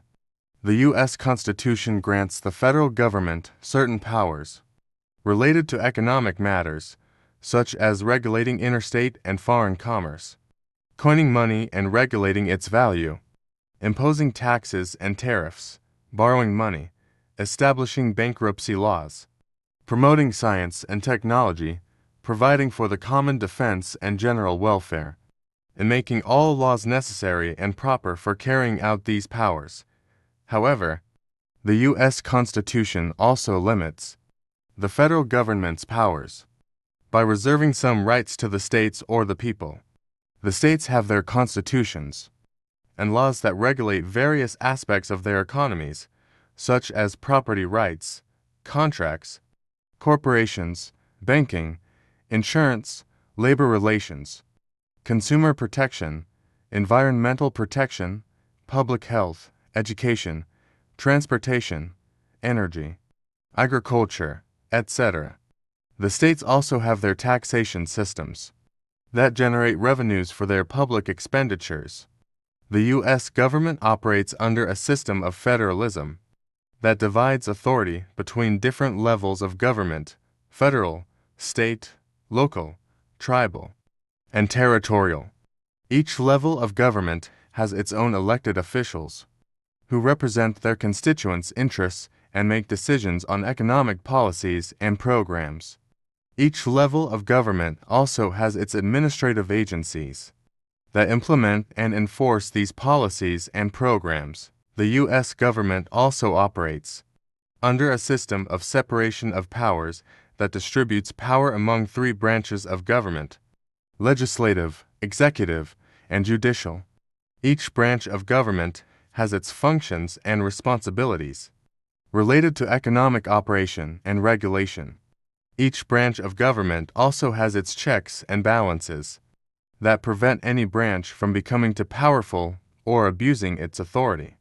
The legislative branch consists of Congress, which is a bicameral legislature composed of two chambers: the Senate, which represents each state equally with 2 senators per state, and the House of Representatives, which represents each congressional district proportionally with 435 representatives based on population.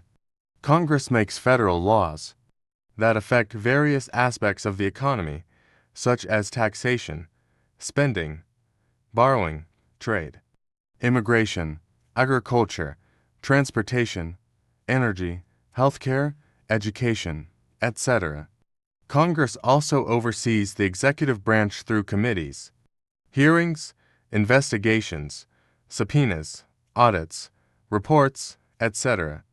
The executive branch consists of the President, who is elected by an indirect electoral college system every 4 years, his or her Vice President, his or her Cabinet, which consists of heads of executive departments appointed by him or her with Senate approval, his or her White House staff, his or her executive office, his or her independent agencies, his or her regulatory commissions, and his or her government corporations.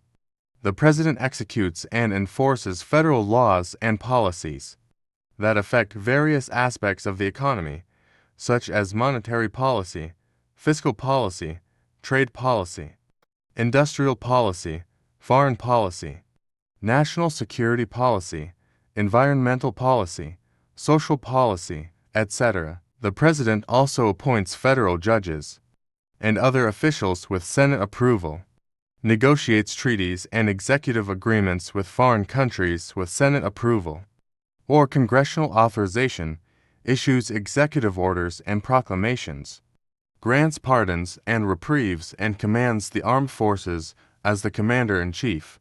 The judicial branch consists of the Supreme Court, which is the highest court in the country and consists of 9 justices appointed by the President with Senate approval who serve for life, and lower federal courts, which include 13 courts of appeals, 94 district courts, and various specialized courts.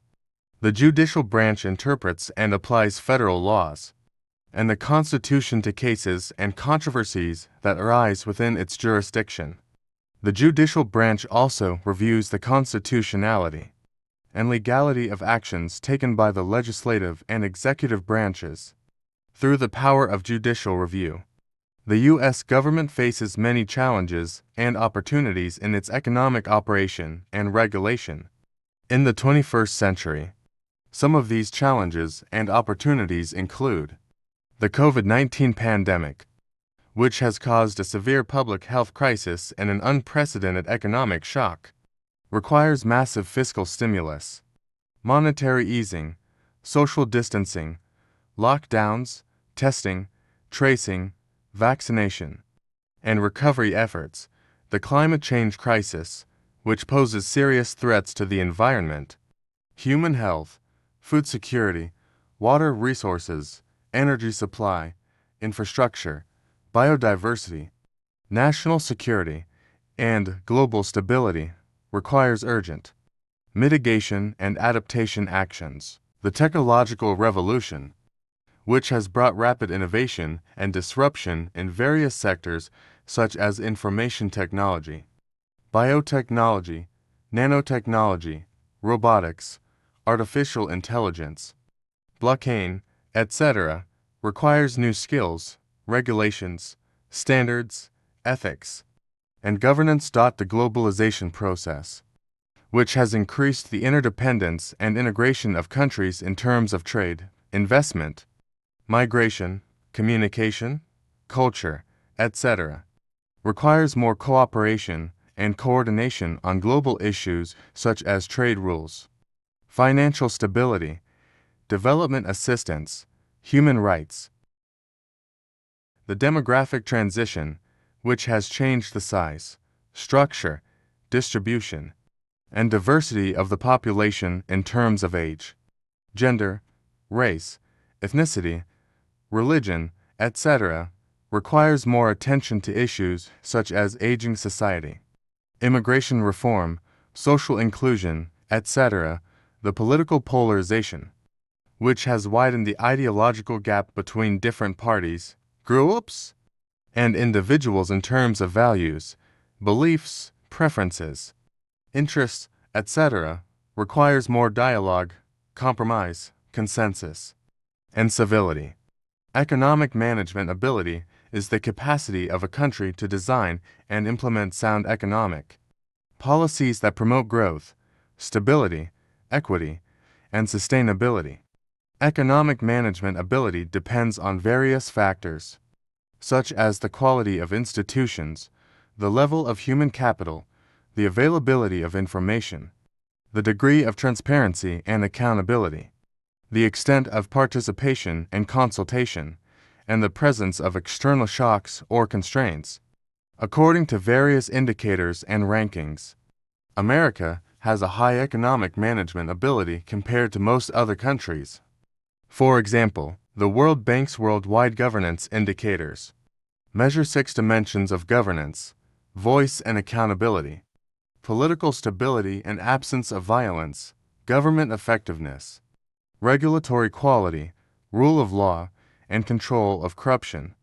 In 2020, America scored above the global average in all 6 dimensions, ranking in the top 25% of countries in terms of government effectiveness and regulatory quality. The Heritage Foundation's Index of Economic Freedom measures 12 components of economic freedom: property rights, judicial effectiveness, government integrity, tax burden, government spending, fiscal health, business freedom, labor freedom, monetary freedom, trade freedom, investment freedom, and financial freedom. In 2021, America scored 74.8 out of 100 points in economic freedom, ranking 20th out of 178 countries. It performed well in business freedom, trade freedom, investment freedom, and financial freedom, but poorly in government spending, fiscal health, and tax burden. The World Economic Forum's Global Competitiveness Report measures 12 pillars of competitiveness: institutions, infrastructure, ICT adoption, macroeconomic stability, health, skills, product market, labor market, financial system, market size, business dynamism, and innovation capability.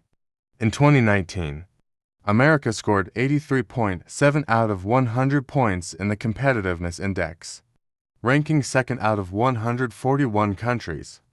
It excelled in market size, innovation capability, business dynamism, and financial system, but lagged in health, skills, and ICT adoption. These indicators suggest that America has a strong economic management ability in terms of designing and implementing policies that foster a dynamic market economy with a large size, a high level of innovation, a robust financial system, and a favorable business environment. However, it also faces some challenges in terms of ensuring a balanced fiscal position, a fair tax system, a stable macroeconomic environment, a healthy population, a skilled workforce, and a modern digital infrastructure. The government intervention degree is the extent to which the government interferes with or regulates the market economy. Government intervention degree can vary depending on the type, scope, intensity, and frequency of government actions. Government intervention can have positive or negative effects on the economy, depending on its objectives, methods, outcomes, and side effects according to various indicators and rankings. America has a moderate government intervention degree compared to most other countries. For example, the Fraser Institute's Economic Freedom of the World Index measures 5 areas of economic freedom: the size of government, legal system and property rights, sound money, freedom to trade internationally, and regulation. In 2020, America scored 8.2 out of 10 points in economic freedom, ranking 6th out of 162 countries. It scored high in the legal system and property rights, sound money, and regulation, but low in the size of government. The OECD's Product Market Regulation Indicator measures the extent to which policies promote or inhibit competition in areas where competition is viable. It covers 3 broad areas: state control, barriers to entrepreneurship, and barriers to trade and investment. In 2018, America scored 1 point for 2 out of 6 points in product market regulation, ranking 14th out of 48 countries. It scored low in state control and barriers to entrepreneurship, but high in barriers to trade and investment. The World Bank's Doing Business report measures the ease of doing business in a country, based on 10 indicators: starting a business, dealing with construction permits, getting electricity, registering property, getting credit, protecting minority investors, paying taxes, trading across borders, enforcing contracts, and resolving insolvency. In 2020, America scored 84 out of 100 points in ease of doing business, ranking 6th out of 190 countries. It performed well in getting credit, protecting minority investors, and resolving insolvency, but poorly in trading across borders, paying taxes, and starting a business. These indicators suggest that America has a moderate government intervention degree in terms of interfering with or regulating the market economy. It has a relatively small government size and a strong legal system and property rights that protect the freedom and security of economic agents. It also has a sound monetary policy and a low level of regulation that facilitate the entry and operation of businesses.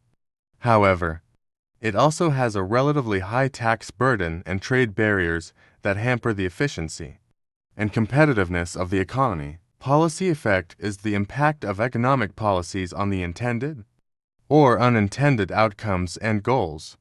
Policy effect can be measured by various indicators and methods, such as cost-benefit analysis, impact evaluation, policy simulation, etc. Policy effects can be positive or negative, direct or indirect, short-term or long-term, intended or unintended, according to various indicators and methods. America has a mixed policy effect compared to most other countries. For example, the International Monetary Fund's World Economic Outlook database provides data on various macroeconomic indicators, such as GDP growth, inflation, unemployment, current account balance, public debt, etc. According to the latest available data, America had a GDP growth rate of 5.9% in 2021, an inflation rate of 5.4% in 2021, an unemployment rate of 5.4% in 2021, a current account deficit of 3.2% of GDP in 2020, and a public debt of 133.6% of GDP in 2020. These data show that America had a strong economic recovery from the COVID-19 pandemic, but also faced high inflation, unemployment, external imbalance, and fiscal pressure. The United Nations Development Programme's Human Development Report provides data on various social indicators, such as life expectancy, education, income, health, gender equality, environmental sustainability, etc. According to the latest available report, America had a Human Development Index value of 0.96 in 2019, ranking 17th out of 189 countries. It also had a Gender Development Index value of 0.993 in 2019, ranking 43rd out of 166 countries, and Inequality-Adjusted HDI value of 0.797 in 2019, ranking 28th out of 150 countries, and an Environmental Performance Index score of 71.19 in 2020, ranking 24th out of 180 countries. These data show that America had a high level of human development, but also faced some challenges in terms of gender equality, income inequality, and environmental protection. The Pew Research Center's Global Attitudes Project conducts surveys on various topics related to public opinion, such as democracy, globalization, religion, values, etc. According to the latest available survey, conducted in June-August 2020 among people from 13 countries, America had a median favorability rating of only 34%, down from 54% in 2019. A median confidence rating for President Donald Trump of only 16%, down from 29% in 2019. And a median approval rating for its handling of the COVID-19 pandemic of only 15%. These data show that America had a low level of international reputation and trustworthiness. These indicators suggest that America has a mixed policy effect in terms of achieving its economic and social goals. It has achieved some successes in terms of stimulating economic growth and improving human development, but also face some failures in terms of controlling inflation and unemployment, reducing external and fiscal imbalances, enhancing gender equality and income distribution, safeguarding environmental sustainability, and restoring the U.S. global leadership and cooperation. These challenges and opportunities require the U.S. government to have a strong political will and ability to implement its economic policies. Political will is the determination and commitment of political leaders and actors to pursue and achieve a certain policy goal or outcome. Political ability is the capacity and competence of political leaders and actors to formulate and execute a certain policy action or strategy according to various indicators and sources. America has a variable political will and ability compared to most other countries. For example, the Economist Intelligence Unit's Democracy Index measures the state of democracy in a country based on 5 categories: electoral process and pluralism, civil liberties, the functioning of government, political participation, and political culture. In 2020, America scored 7.9 out of 10 points in the Democracy Index, ranking 25th out of 167 countries.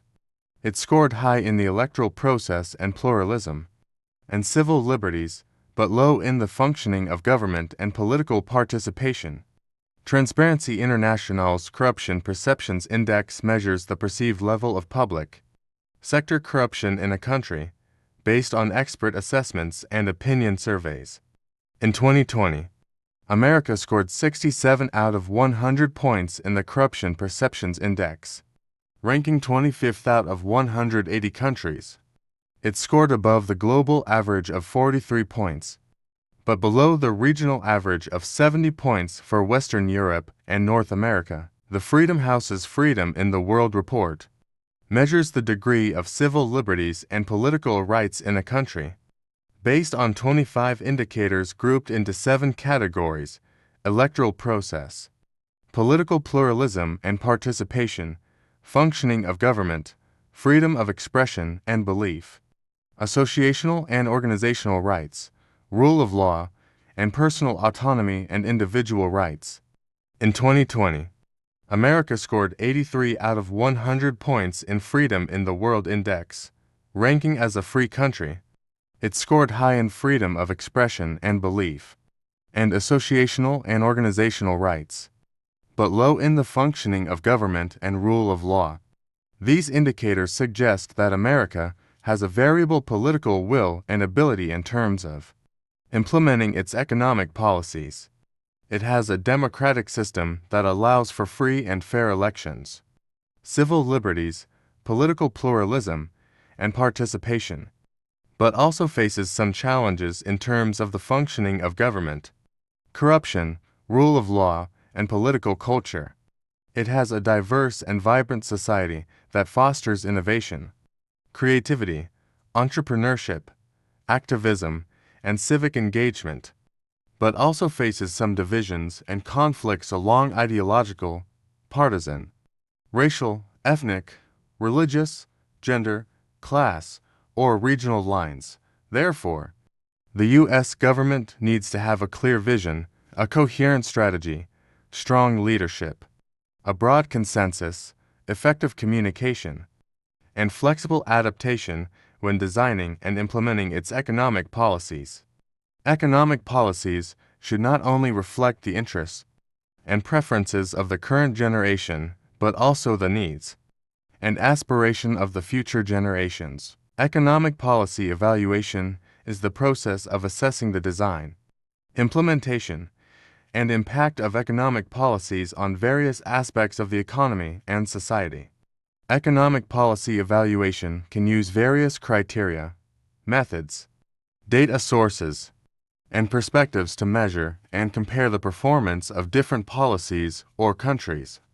Economic policy evaluation can help identify the strengths and weaknesses of existing policies, as well as the opportunities and challenges for future policies. One way to evaluate the U.S. economic policy is to use some commonly used indicators that reflect different dimensions of economic well-being, such as GDP per capita, unemployment rate, inflation rate, poverty rate, income inequality, trade balance, public debt, etc. These indicators can be compared across time or across countries to see how America fares relative to its history or other countries. According to the World Bank data for 2020, America had a GDP per capita of $63,416, ranking 10th out of 190 countries. This means that America had a high level of income per person, compared to most other countries in the world. However, this indicator does not capture how income is distributed among different groups or regions within the country.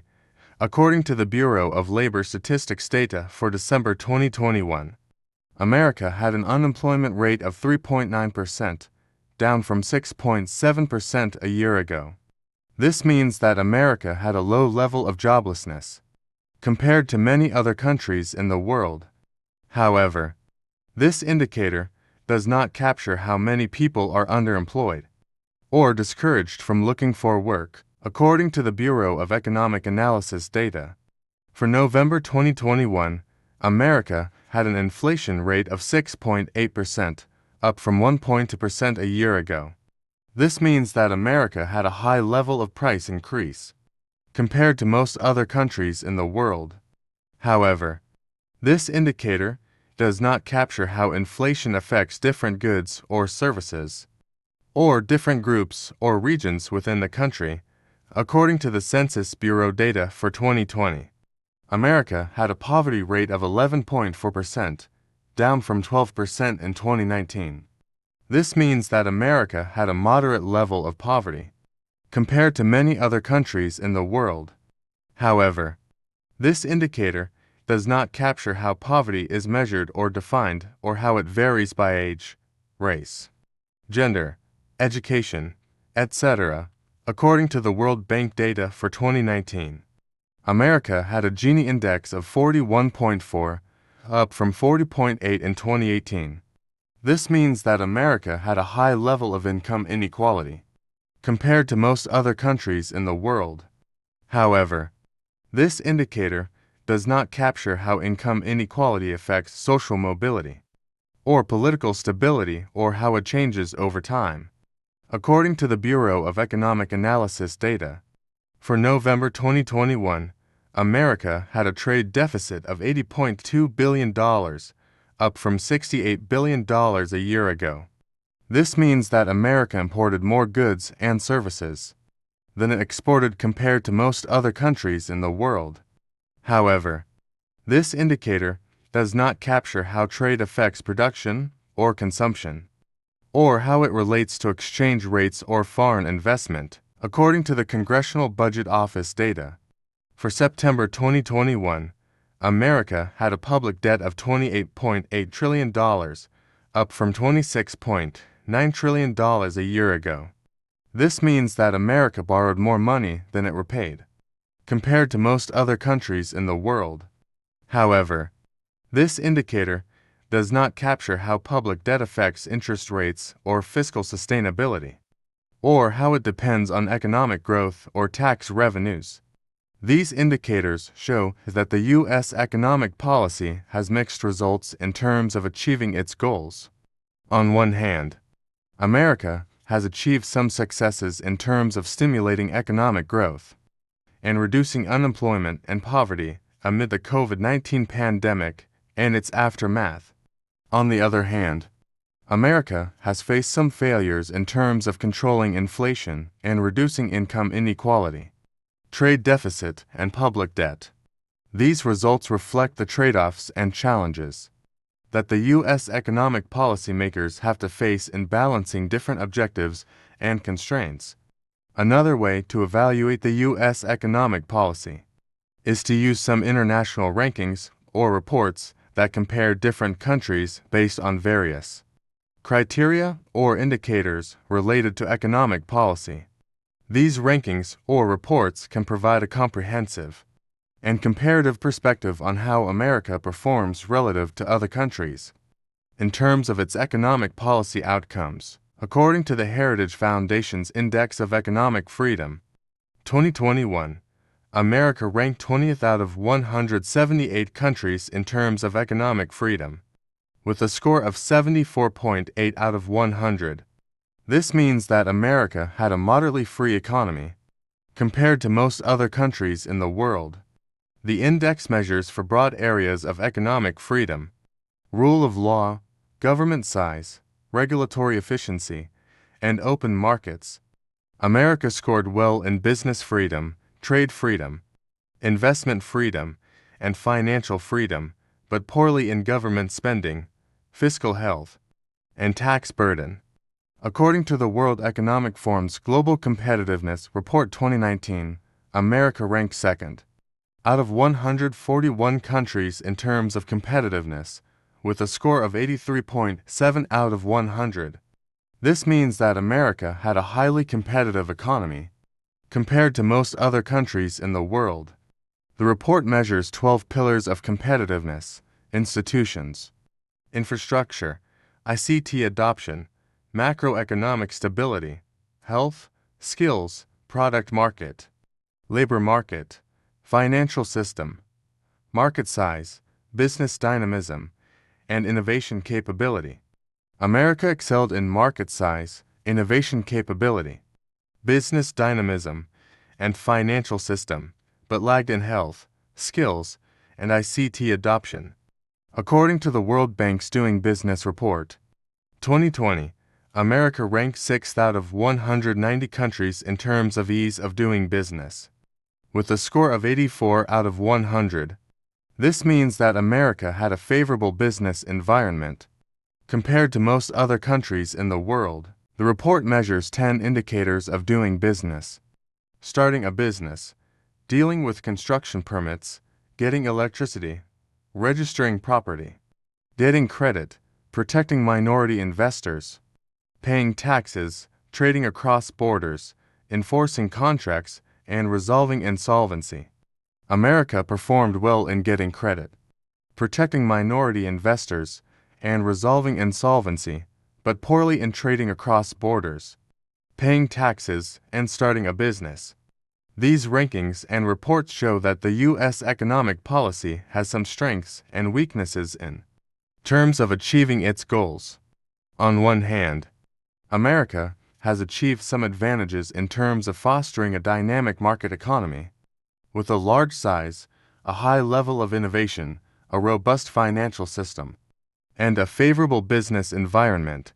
On the other hand, America has faced some challenges in terms of ensuring a balanced fiscal position, a fair tax system, a stable macroeconomic environment, a healthy population, a skilled workforce, and a modern digital infrastructure.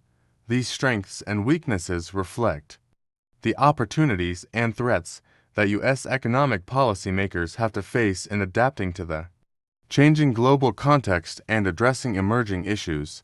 The primary sector of the economy involves extracting and harvesting natural resources from the land or sea. This includes activities such as agriculture, fishing, forestry, mining, and oil and gas production. The primary sector accounts for about 1.9% of the U.S. GDP and employs about 1.6% of the labor force in 2022. The U.S. is one of the world's largest producers of agricultural products such as corn, soybeans, wheat, cotton, and livestock. It is also a major producer of minerals such as coal, copper, gold, iron ore, and natural gas. The primary sector provides raw materials for the secondary and tertiary sectors, as well as food and energy for domestic consumption and export. The secondary sector of the economy involves transforming raw materials into finished or semi-finished goods. This includes activities such as manufacturing, construction, and utilities. The secondary sector accounts for about 11% of the U.S. GDP and employs about 8.4% of the labor force in 2022. The U.S. is one of the world's largest manufacturers of high-tech products, such as computers, pharmaceuticals, aerospace equipment, and military equipment. It is also a leader in innovation and research and development in various fields. The secondary sector adds value to the primary sector by creating products that can be sold in domestic or foreign markets. The tertiary sector of the economy involves providing services to consumers and businesses. This includes activities such as retail trade, wholesale trade, transportation, information, finance, insurance, real estate, professional services, education, healthcare, arts, entertainment, recreation, accommodation, food services, and government. The tertiary sector accounts for about 80% of the U.S. GDP and employs about 80% of the labor force in 2022. The U.S. is one of the world's largest service providers and exporters in various areas, such as banking, entertainment, tourism, education, healthcare, and technology. The tertiary sector adds value to the primary and secondary sectors by facilitating their operations and satisfying their needs and wants. As you can see, the U.S. economy is very diverse and competitive in all three sectors. It has a large domestic market with high consumer spending power and a strong entrepreneurial culture that fosters innovation and creativity. It also has abundant natural resources that support its economic activities and a well-developed infrastructure that enhances its productivity and efficiency. These are some of the characteristics and advantages that make the U.S. economy one of the most powerful and influential in the world. Economic diversity refers to the variety and complexity of economic activities within a country or a region. A more diverse economy is generally more resilient to shocks and crises, as it can rely on different sources of income and growth.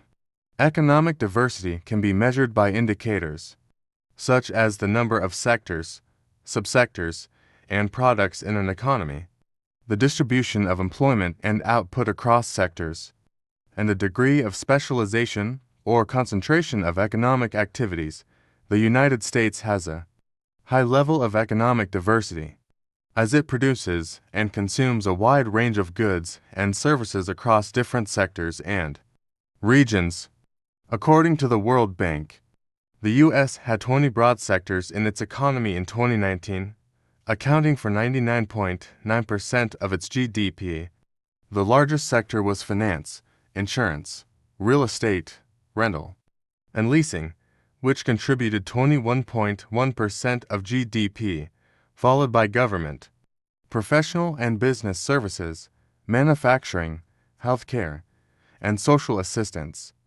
The smallest sector was mining, quarrying, and oil and gas extraction, which contributed only 1.5% of GDP. Within each broad sector, many subsectors reflect the diversity of economic activities in the U.S. For example, within manufacturing, 21 subsectors produce different types of products, such as food, beverages, textiles, apparel, leather, wood, paper, printing, chemicals, plastics, rubber, metals, machinery, computers, electronics, electrical equipment, appliances, furniture, transportation equipment, medical equipment, miscellaneous manufacturing.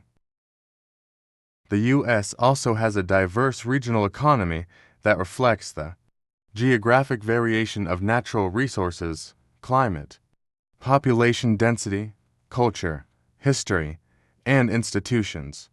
For example, the Northeast is known for its financial services, education, healthcare, and high-tech industries. The Midwest is known for its agriculture, manufacturing, automotive industry, and food processing. The South is known for its energy production, tourism, aerospace industry, and entertainment industry. The West is known for its information technology, entertainment industry, aerospace industry, tourism, and natural resources. Economic competitiveness refers to the ability of an economy to produce goods and services that meet the test of international markets while maintaining or increasing the real incomes of its people over time. A more competitive economy is generally more productive, efficient, innovative, and adaptable to changing conditions. Economic competitiveness can be measured by indicators such as GDP per capita growth rate, labor productivity growth rate, export market share, foreign direct investment inflows, ease of doing business, global innovation index, etc. The United States has a high level of economic competitiveness, as it is one of the world's largest economies with a high standard of living, a skilled and flexible workforce, a large domestic market, a strong entrepreneurial culture, a well-developed infrastructure, a robust legal system, a vibrant civil society, a diverse media landscape, a leading role in science and technology, a favorable business environment, a strong innovation capacity, etc. According to the World Economic Forum's Global Competitiveness Report 2019, the U.S. ranks second out of 141 countries in terms of overall competitiveness, behind only Singapore. The U.S. scored high on indicators such as market size, business dynamism, innovation capability, financial system, labor market, macroeconomic stability, health, higher education and training, etc. The U.S. also ranked first in terms of GDP per capita growth rate among G7 countries from 2010 to 2019, with an average annual rate of 2.3%. The U.S. also ranked second in terms of labor productivity growth rate among G7 countries from 2010 to 2019, with an average annual rate of 1%. The U.S. also ranked first in terms of export market share among G7 countries in 2019, with a share of 11%. The U.S. also ranked first in terms of foreign direct investment inflows among G7 countries in 2019, with an inflow of $251 billion. The U.S. also ranked sixth out of 190 countries in terms of ease of doing business in 2020. According to the World Bank's Doing Business report, the U.S. also ranked third out of 131 countries in terms of the Global Innovation Index in 2020. According to the World Intellectual Property Organization's Global Innovation Index report, innovation ability refers to the capacity of an economy to generate new ideas, products, processes, and services that create value and meet the needs and wants of customers and society. A more innovative economy is generally more dynamic, creative, and responsive to changing demands and opportunities. Innovation ability can be measured by indicators such as research and development expenditure, R&D intensity, patent applications, scientific publications, high-tech exports. The United States has a high level of innovation ability, as it is one of the world's leading sources of scientific and technological breakthroughs that have transformed various fields and industries. The U.S. has a strong culture of curiosity, experimentation, and risk-taking that fosters innovation. The U.S. also has a supportive ecosystem of institutions, policies, and incentives that enable innovation. The U.S. also has a diverse pool of talent that includes researchers, entrepreneurs, inventors, engineers, designers, artists. According to the UNESCO Institute for Statistics, the U.S. ranks second out of 193 countries in terms of R&D expenditure in 2018, with an expenditure of $581 billion. The U.S. also ranked 10th out of 193 countries in terms of R&D intensity in 2018, with a ratio of 2.8% of GDP. The U.S. also ranked first out of 193 countries in terms of patent applications in 2019, with a total of 621,453 applications. The US also ranked second out of 193 countries. In terms of scientific publications in 2019, with a total of 426,807 publications, the US also ranked fourth out of 193 countries. In terms of high-tech exports in 2019, with a total value of $148 billion, as you can see, the US economy is very diverse, competitive, and innovative, which gives it many advantages and opportunities in the global market. However, the US economy also faces many challenges and risks, such as rising inequality, environmental degradation, social polarization, geopolitical tensions, cyber threats, etc. Therefore, the US needs to continue to invest in its human capital, infrastructure, institutions, and research and development to maintain and enhance its economic performance and leadership. The United States is the world's largest economy by nominal GDP, which measures the market value of all final goods and services produced within a country in a given year. According to the International Monetary Fund, the US GDP was $25.5 trillion in 2021, accounting for about 25% of the global GDP. The second largest economy was China, with a GDP of $17.9 trillion, followed by Japan, Germany, and India. However, nominal GDP does not take into account the differences in prices and living standards across countries. A more accurate way to compare the economic performance of countries is to use GDP based on purchasing power parity, which adjusts for the relative costs and exchange rates of currencies. By this measure, the US GDP was $23.2 trillion in 2021, still the second largest in the world, but only 15% of the global GDP. China was the largest economy by PPP, with a GDP of $28.9 trillion, followed by India, Japan, and Germany. Another way to compare the economic performance of countries is to look at their GDP per capita, which measures the average income of each person in a country. This indicator reflects the standard of living and well-being of the population. By nominal GDP per capita, the US ranked 7th in the world in 2021, with an income of $76,290 per person. The top 6 countries were Luxembourg, Switzerland, Ireland, Norway, Singapore, and Qatar. China ranked 68th, with an income of $12,836 per person. By PPP GDP per capita, the US ranked 8th in the world in 2021, with an income of $70,181 per person. The top 7 countries were Qatar, Singapore, Luxembourg, Ireland, Brunei, Norway, and Switzerland. China ranked 75th, with an income of $20,484 per person. The size and income of an economy are important indicators of its economic power and influence, but they are not enough to capture its dynamism and potential. To assess how fast and well an economy is growing and developing, we need to look at other indicators such as growth rate, productivity, competitiveness, innovation, and trade. The growth rate measures how much an economy expands or contracts over some time.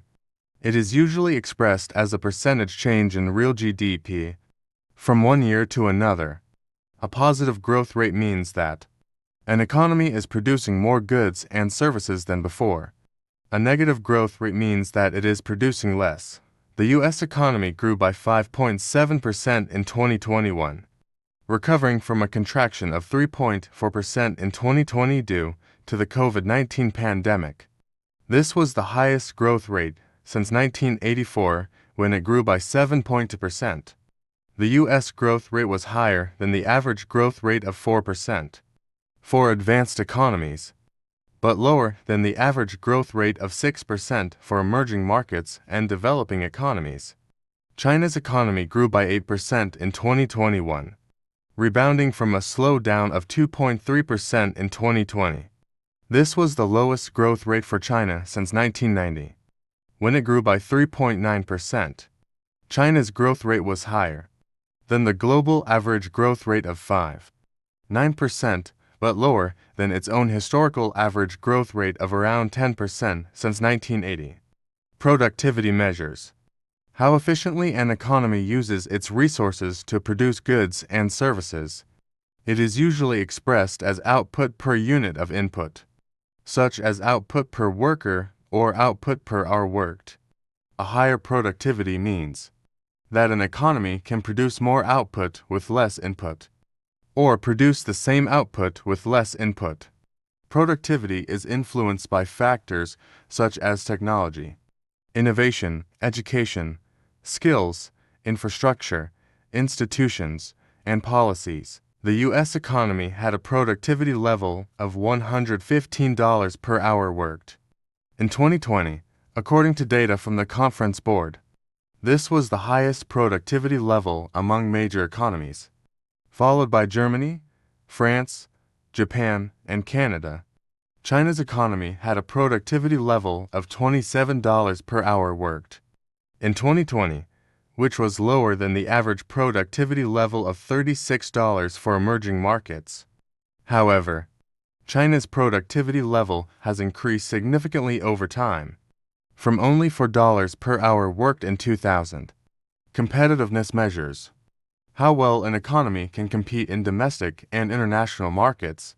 It is influenced by factors such as market size, business dynamism, innovation capability, financial system, labor market, macroeconomic stability, health, education, and institutions. A more competitive economy can attract more investment, trade, and talent, and achieve higher growth and development. The U.S. economy ranked second in the world in terms of competitiveness in 2019. According to the Global Competitiveness Report by the World Economic Forum, the U.S. scored high on indicators such as market size, business dynamism, innovation capability, financial system, labor market, macroeconomic stability, health, higher education and training, etc. The only country that ranked higher than the U.S. was Singapore, which scored slightly better on indicators such as infrastructure, institutions, ICT adoption, product market, etc. China's economy ranked 28th in the world in terms of competitiveness in 2019, according to the same report. China scored high on indicators such as market size, innovation capability, macroeconomic stability, etc., but low on indicators such as institutions, health, skills, product market, labor market, etc. Innovation measures how well an economy can generate new ideas, products, processes, and services that create value and meet the needs and wants of customers and society. It is influenced by factors such as research and development expenditure, R&D intensity, patent applications, scientific publications, high-tech exports. The U.S. economy ranked third in the world in terms of innovation in 2020, according to the Global Innovation Index by the World Intellectual Property Organization. The U.S. scored high on indicators such as human capital and research, knowledge and technology outputs, creative outputs, business sophistication, etc. The only countries that ranked higher than the U.S. were Switzerland and Sweden, which scored slightly better on indicators such as institutions, infrastructure, market sophistication, etc. China's economy ranked 14th in the world in terms of innovation in 2020, according to the same index. China scored high on indicators such as knowledge and technology outputs, market sophistication, infrastructure, etc., but low on indicators such as institutions, human capital, research, creative outputs, etc. Trade measures how much an economy exchanges goods, and services with other economies. It is influenced by factors such as export market share, foreign direct investment inflows, ease of doing business, trade openness, trade balance, etc. The U.S. economy was the world's second largest exporter and largest importer of goods and services in 2020, according to data from the World Bank. The U.S. exported $0.1 trillion worth of goods and services, accounting for 11% of the global exports. The U.S. imported $0.8 trillion worth of goods and services, accounting for 14% of the global imports. The U.S. had a trade deficit of $679 billion, meaning that it imported more than it exported. The main trading partners of the U.S. were China, Canada, Mexico, Japan, Germany, etc. China's economy was the world's largest exporter and second largest importer of goods and services in 2020, according to data from the World Bank. China exported $0.5 trillion worth of goods and services, accounting for 13% of the global exports. China imported $1 trillion worth of goods and services, accounting for 10% of the global imports. China had a trade surplus of $535 billion, meaning that it exported more than it imported. The main trading partners of China were the U.S., Hong Kong, SAR China, Japan, South Korea, Germany, etc. As you can see, the U.S. economy has many relative advantages and disadvantages compared to other countries or regions in terms of size, growth, competitiveness, innovation, and trade. The U.S. remains a global economic leader and powerhouse, but it also faces many challenges and risks from its rivals and partners. Economic cooperation refers to the collaboration and coordination of economic activities between different countries or regions for mutual benefit. Economic cooperation can take various forms, such as trade agreements, investment treaties, development assistance, regional integration, etc. Economic cooperation can enhance the efficiency, productivity, and welfare of the participating countries or regions by creating larger markets, reducing trade barriers, increasing capital flows, fostering innovation, and addressing common challenges. The United States is a major player in global economic cooperation, as it is involved in numerous bilateral and multilateral trade agreements and investment treaties with other countries or regions.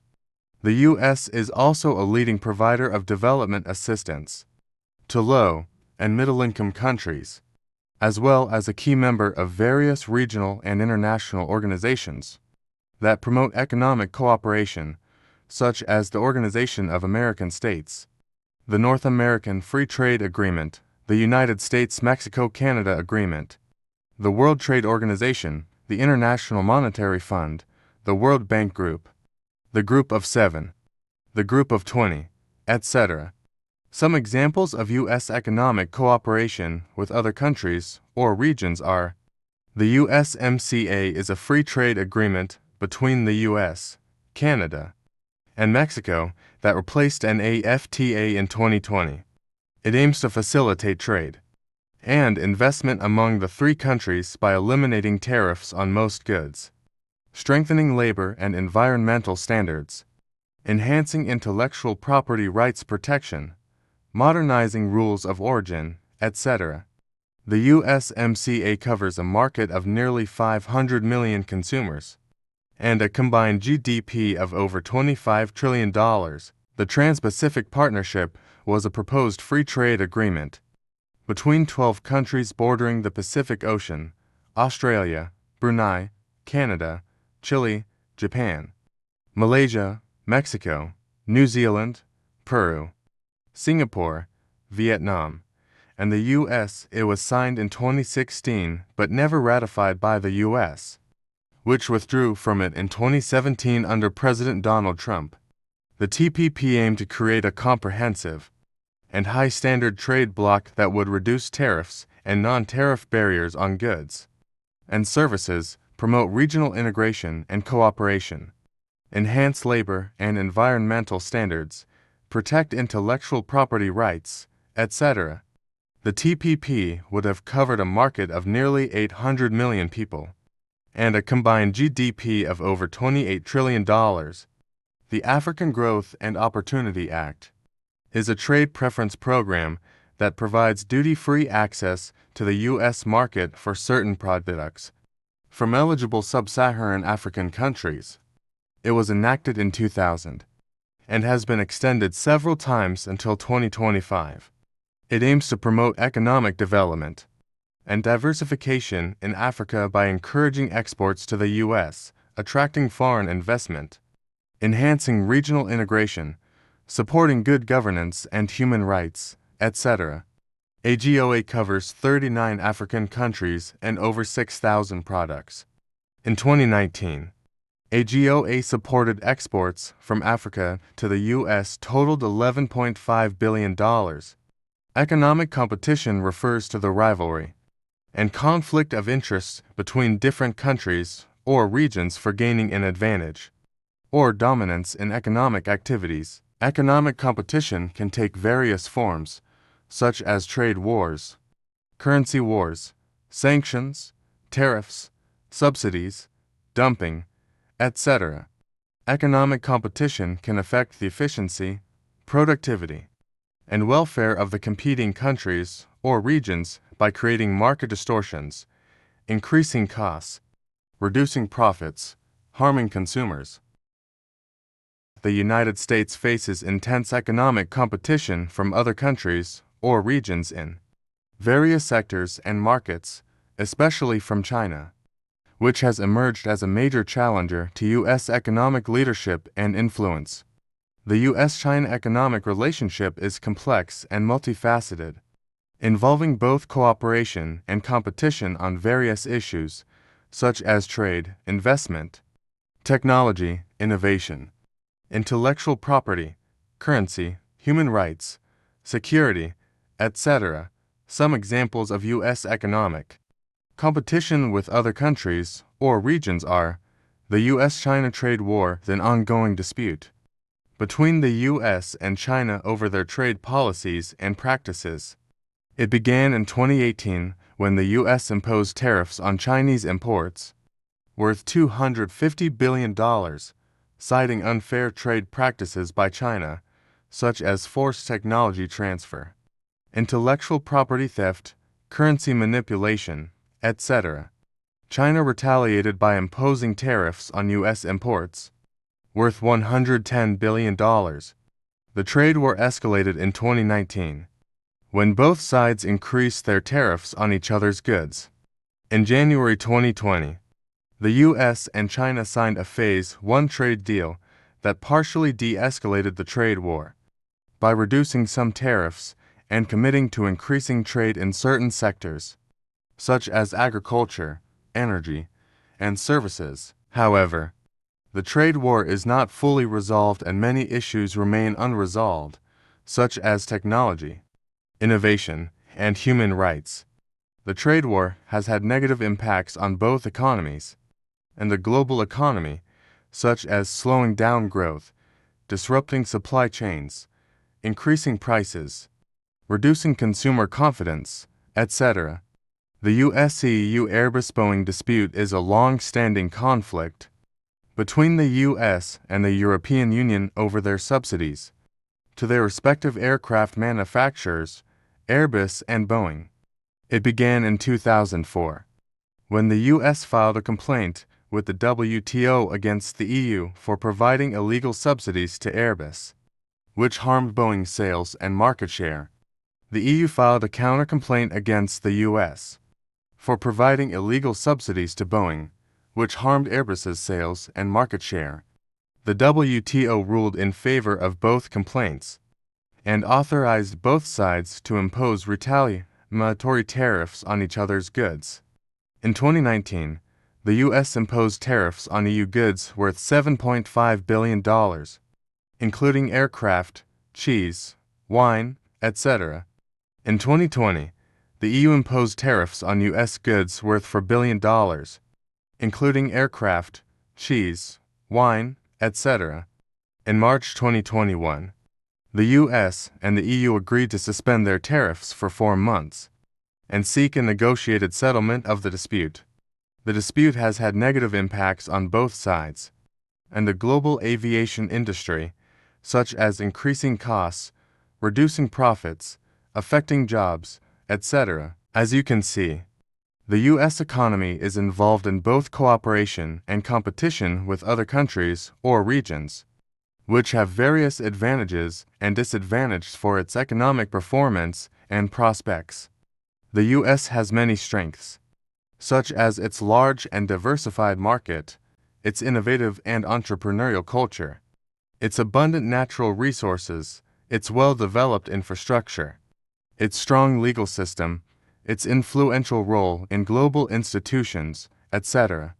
The U.S. also faces many challenges, such as its rising debt, its aging population, its income inequality, its environmental issues, its political polarization, its trade imbalances, its security threats, etc. Macroeconomic indicators are statistics that reflect the overall state and trends of an economy. They can help us answer questions such as, how big is the economy? How fast is it growing? How stable is it? How efficient is it? How fair is it? How sustainable is it? And so on. Macroeconomic indicators can also help us evaluate the effects of economic policies, such as fiscal policy and monetary policy. There are many macroeconomic indicators, but some of the most important ones are gross domestic product. This is the total value of all goods and services produced in a country during a given period, usually a year or a quarter. It measures the size of the economy and its growth rate. GDP can be calculated in 3 ways: by adding up all the income earned in the economy, by adding up all the spending in the economy, or by adding up all the value added in each stage of production. The U.S. Department of Commerce releases quarterly and annual estimates of GDP using all 3 methods. Gross national income.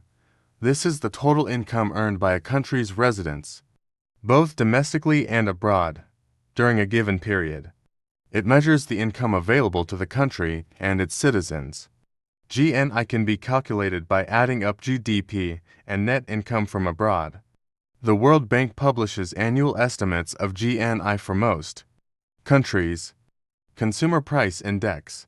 This is a measure of how much the prices of goods and services that consumers buy have changed over time. It is calculated by comparing the prices of a fixed basket of goods and services in different periods.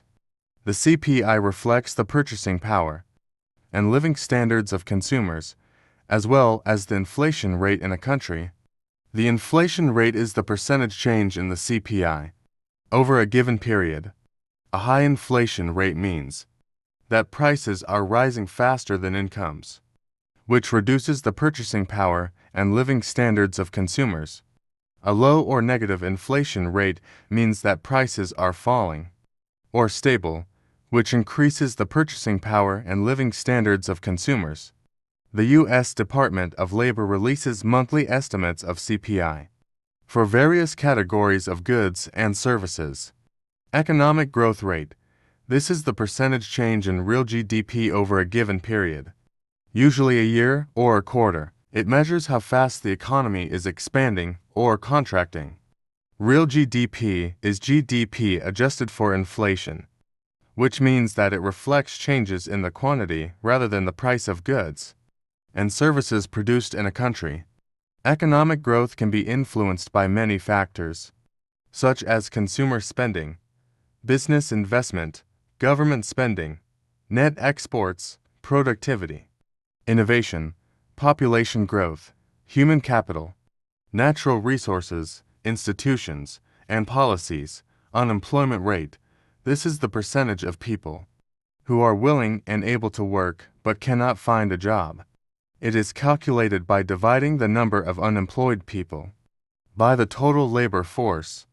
The unemployment rate reflects the health and efficiency of the labor market, as well as the social and economic well-being of workers. A high unemployment rate means that there are not enough jobs for people who want to work, which leads to lower incomes, lower consumption, lower tax revenues, higher social spending, higher poverty, higher crime rates, lower happiness levels, etc. A low unemployment rate means that there are enough jobs for people who want to work, which leads to higher incomes, higher consumption, higher tax revenues, lower social spending, lower poverty, lower crime rates, higher happiness levels. Fiscal revenue and expenditure. These are the amounts of money that the government collects from taxes and other sources and spends on public goods and services. Fiscal revenue and expenditure affect both economic activity and public debt. When revenue exceeds expenditure, there is a fiscal surplus. When expenditure exceeds revenue, there is a fiscal deficit. When revenue equals expenditure, there is a fiscal balance. A fiscal surplus can reduce public debt, increase national savings, and create a buffer for future shocks. A fiscal deficit can increase public debt, reduce national savings, and create a burden for future generations. A fiscal balance can maintain public debt, national savings, and intergenerational equity. The U.S. Department of the Treasury releases monthly and annual reports on fiscal revenue and expenditure. Money supply. This is the total amount of money available in an economy at a given time. Money can be defined in different ways, depending on how liquid it is.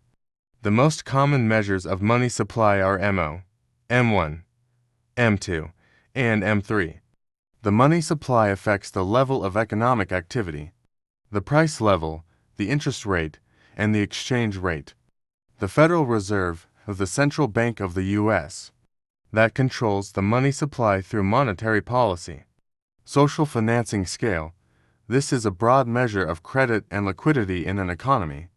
It includes bank loans, bonds, stocks, trust loans, entrusted loans, bankers' acceptances, and other forms of financing. The social financing scale reflects the availability and cost of funds for various economic agents, such as households, businesses, and governments.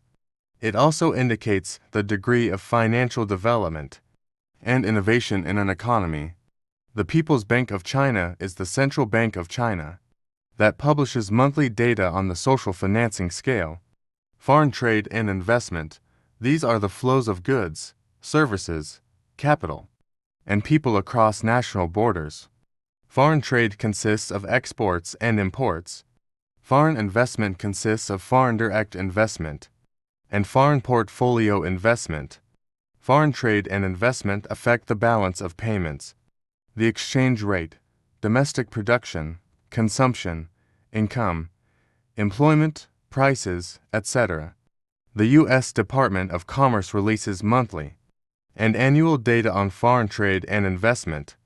Now that we have introduced the main macroeconomic indicators of America, let's look at some examples of how they can be used to analyze the situation of America's economic scale, growth speed, structure, stability, etc. in detail. According to the latest data from the U.S. Department of Commerce, America's GDP in 2023 was $25.5 trillion, which was the highest in the world and accounted for 24.5% of the global GDP. However, if we look at the GDP per capita, which measures the average income of each person in a country, America ranked 10th in the world with $69,374, behind countries like Switzerland, Norway, and Singapore. This shows that America has a large economic scale, but also a large population. According to the same data source, America's real GDP growth rate in 2023 was 2.4%, which was lower than the global average of 3.6% and lower than some emerging economies like China, India, and Vietnam. This shows that America has a moderate economic growth speed, but also faces increasing competition from other countries. According to another data source from the World Bank, America's GDP structure in 2020 was composed of 69% services, 19% industry, and 12% agriculture. This shows that America has a diversified economic structure, but also relies heavily on services. According to yet another data source from the U.S. Department of Labor, America's CPI inflation rate in June 2023 was 5.4%, which was higher than the Federal Reserve's target range of 2% to 4% and higher than some developed economies like Japan, Germany, and France. This shows that America has a high inflation rate, but also faces different challenges from other countries.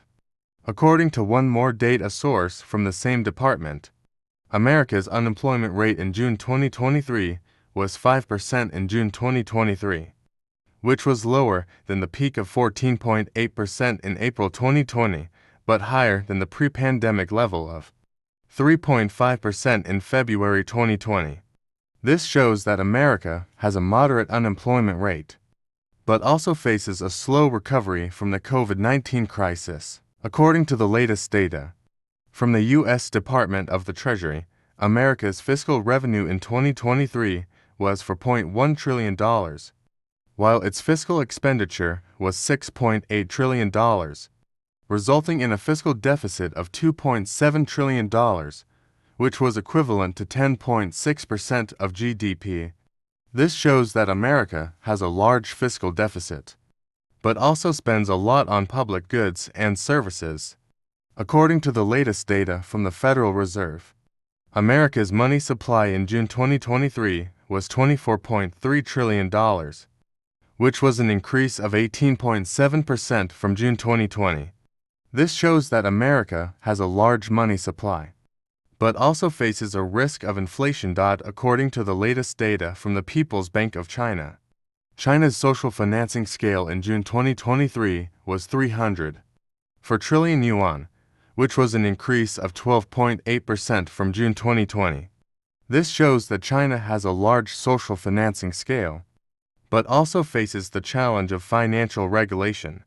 According to the latest data from the U.S. Department of Commerce, America's foreign trade in goods and services in 2023 was $5.6 trillion, consisting of $2.9 trillion of exports and $2.7 trillion of imports, resulting in a trade surplus of $0.2 trillion, which was equivalent to 0.8% of GDP. This shows that America has a balanced foreign trade but also depends on external markets. According to the same data source, America's foreign investment in 2023 was $7.4 trillion, consisting of $4.2 trillion of FDI and $3.2 trillion of FPI, resulting in a net outflow of $1.8 trillion, which was equivalent to 7% of GDP. This shows that America has a large foreign investment, but also owns and controls many assets abroad. These are some examples of how we can use macroeconomic indicators to analyze the situation of America's economic scale, growth speed, structure, stability, etc., in detail. Of course, there are many more indicators and aspects that we can explore, such as income distribution, poverty rate, environmental quality, human development index, etc. But we will leave them for another video. Economic scale refers to the size of an economy in terms of its output, income, wealth, trade, and population. One of the most common measures of economic scale is GDP, which we defined earlier as the total value of all goods and services produced in a country during a given period. According to the International Monetary Fund, the U.S. GDP in 2023 was $25.5 trillion, which was the highest in the world and accounted for 24.5% of the global GDP. However, if we look at the GDP per capita, which measures the average income of each person in a country, America ranked 10th in the world with $69,374, behind countries like Switzerland, Norway, and Singapore. This shows that America has a large economic scale, but also a large population. Another measure of economic scale is GNI, which we defined earlier as the total income earned by a country's residents, both domestically and abroad, during a given period. According to the World Bank, the U.S. GNI in 2020 was $21.4 trillion, which was also the highest in the world and accounted for 23.4% of the global GNI. However, if we look at the GNI per capita, which measures the average income available to each person in a country, America ranked 9th in the world with $64,760, behind countries like Qatar, Luxembourg, and Ireland. This shows that America has a large income, but also a large net income outflow to foreign sources. Another measure of economic scale is wealth, which is the total value of all assets owned by individuals or entities in a country. According to Credit Suisse, the U.S. total wealth in 2020 was $106 trillion, which was also the highest in the world and accounted for 29.4% of the global wealth. However, if we look at the wealth per adult, which measures the average wealth of each adult in a country, America ranked 18th in the world with $431,378, behind countries like Switzerland, Australia, and Hong Kong. This shows that America has a large wealth, but also a large wealth inequality. Another measure of economic scale is trade, which is the exchange of goods and services across national borders. According to the U.S. Department of Commerce, the U.S. foreign trade in goods and services in 2023 was $5.6 trillion, consisting of $2.9 trillion of exports and $2.7 trillion of imports, resulting in a trade surplus of $0.2 trillion, which was equivalent to 0.8% of GDP. This shows that America has a balanced foreign trade, but also depends on external markets. Another measure of economic scale is population, which is the number of people living in a country. According to the U.S. Census Bureau, the U.S. population in 2020 was 331 million, which was the third largest in the world after China and India, and accounted for 4.2% of the global population.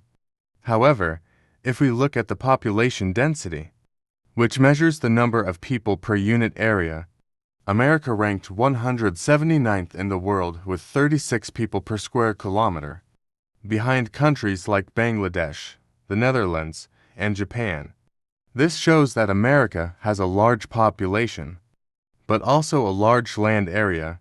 These are some examples of how we can use macroeconomic indicators to measure the situation of the U.S. economic scale in detail. Of course, there are many more indicators and aspects that we can explore, such as foreign investment, natural resources, and human capital, but we will leave them for another video. In summary, America has a very large economic scale in terms of its output, income, wealth, trade, and population. However, it also faces some challenges such as income inequality, net income outflow, wealth inequality, external dependence, and environmental impact. GDP, as we defined earlier, is the total value of all goods and services produced in a country during a given period. It measures the size of the economy and its growth rate. According to the International Monetary Fund, the U.S. GDP in 2023 was $25.5 trillion, which was the highest in the world and accounted for 24.5% of the global GDP. However, if we look at the GDP per capita, which measures the average income of each person in a country, America ranked 10th in the world with $69,374, behind countries like Switzerland, Norway, and Singapore. This shows that America has a large economic scale, but also a large population. How does America compare with other regions or groups of countries? Well, one way to do that is to look at the GDP of different economic blocs or organizations that America is part of or has relations with. For example, the European Union and a political and economic union of 27 member states that are located primarily in Europe. The EU has a single market and a common currency among most of its members. The EU's GDP in 2023 was $19.2 trillion, which was lower than the US by about 25%. The EU's GDP per capita was $37,751, which was lower than the US by about 46%. This shows that America has a larger and richer economy than the EU. Another example is the North American Free Trade Agreement, which was a trade agreement between Canada, Mexico, and the United States that eliminated most tariffs and other trade barriers among them. NAFTA was replaced by the United States-Mexico-Canada Agreement in 2020, which updated some provisions and added new ones on labor, environmental, digital trade, and intellectual property issues. The USMCA's GDP in 2023 was $28.6 trillion, which was higher than the US by about 12%. The USMCA's GDP per capita was $45,314, which was lower than the US by about 35%. This shows that America has a dominant role in the USMCA. A third example is the Group of Seven, which is an intergovernmental organization consisting of Canada, France, Germany, Italy, Japan, the United Kingdom, and the United States. The G7 represents some of the world's largest economies and most advanced democracies. The G7's GDP in 2023 was $41 trillion, which was higher than the US by about 61%. The G7's GDP per capita was $51,507, which was lower than the US by about 26%. This shows that America is a major member of the G7. These are some examples of how we can compare the US GDP with other countries or regions. Of course, there are many more countries or regions that we can compare with, such as China, India, Brazil, Russia, Africa, etc., but we will leave them for another video. In summary, America has the highest GDP in the world, but not the highest GDP per capita. America has a larger and richer economy than the EU, a dominant role in the USMCA, and a major member of the G7. Economic development is the process of improving the quality of life and economic well-being of a population, usually measured by indicators such as GDP per capita, Human Development Index, life expectancy, literacy, poverty rate, etc. Economic competitiveness is the ability of an economy to produce goods and services that meet the test of international markets, while maintaining or increasing the real incomes of its people. Over time, usually measured by indicators such as the Global Competitiveness Index, Ease of Doing Business Index, Innovation Index, etc. How does America fare in these indicators? Well, one way to find out is to look at some rankings and reports that compare different countries or regions based on these indicators. For example, the Human Development Report is an annual publication by the United Nations Development Program that assesses the social and economic development of countries based on the Human Development Index, which combines measures of life expectancy, education, and income. The HDI ranges from 0 to 1, with higher values indicating higher levels of human development. According to the latest report, the US HDI in 2020 was 0.96, which ranked 17th out of 189 countries and territories, and was above the average of 0.892 for very high human development countries. This shows that America has a high level of human development, but also faces some challenges such as healthcare access, income inequality, and environmental sustainability. Another example is the Global Competitiveness Report, an annual publication by the World Economic Forum that assesses the competitiveness of countries based on the Global Competitiveness Index, which measures factors that affect productivity and long-term economic growth. The GCI ranges from 0 to 100, with higher values indicating higher levels of competitiveness. According to the latest report, the US GCI in 2019 was 83.7, which ranks second out of 141 economies, behind Singapore. This shows that America has a very high level of competitiveness, but also faces some challenges such as infrastructure quality, labor, market efficiency, and social cohesion. A third example is the Ease of Doing Business Index, an annual publication by the World Bank Group that assesses the business environment and regulatory framework of countries based on indicators such as starting a business, getting credit, paying taxes, enforcing contracts, etc. The index ranges from 0 to 100, with higher values indicating more favorable conditions for doing business. According to the latest report, the US Ease of Doing Business score in 2020 was 84.0, which ranks 6th out of 190 economies, behind New Zealand, Singapore, Hong Kong, SAR, China, Denmark, and Korea. This shows that America has a very favorable business environment, but also faces some challenges such as registering property, trading across borders, and resolving insolvency. These are some examples of how we can analyze the U.S. economic development level and competitiveness in detail.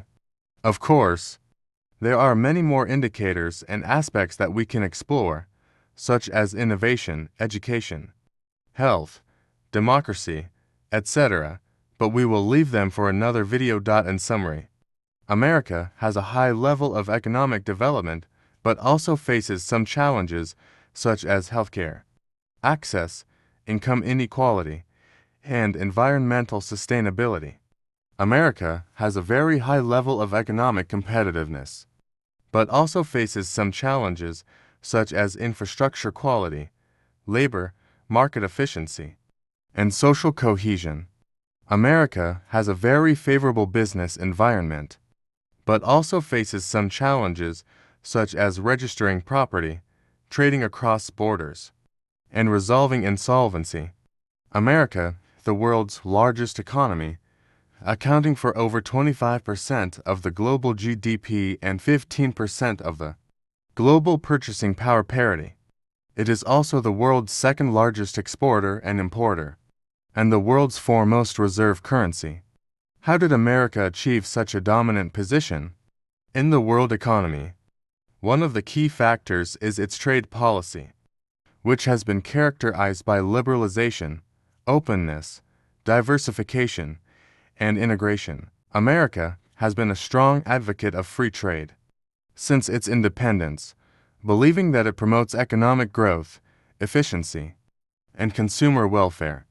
It has signed numerous bilateral and multilateral trade agreements with other countries and regions, such as the USMCA with Canada and Mexico, the Chorus FTA with South Korea, and the WTO with 164 members.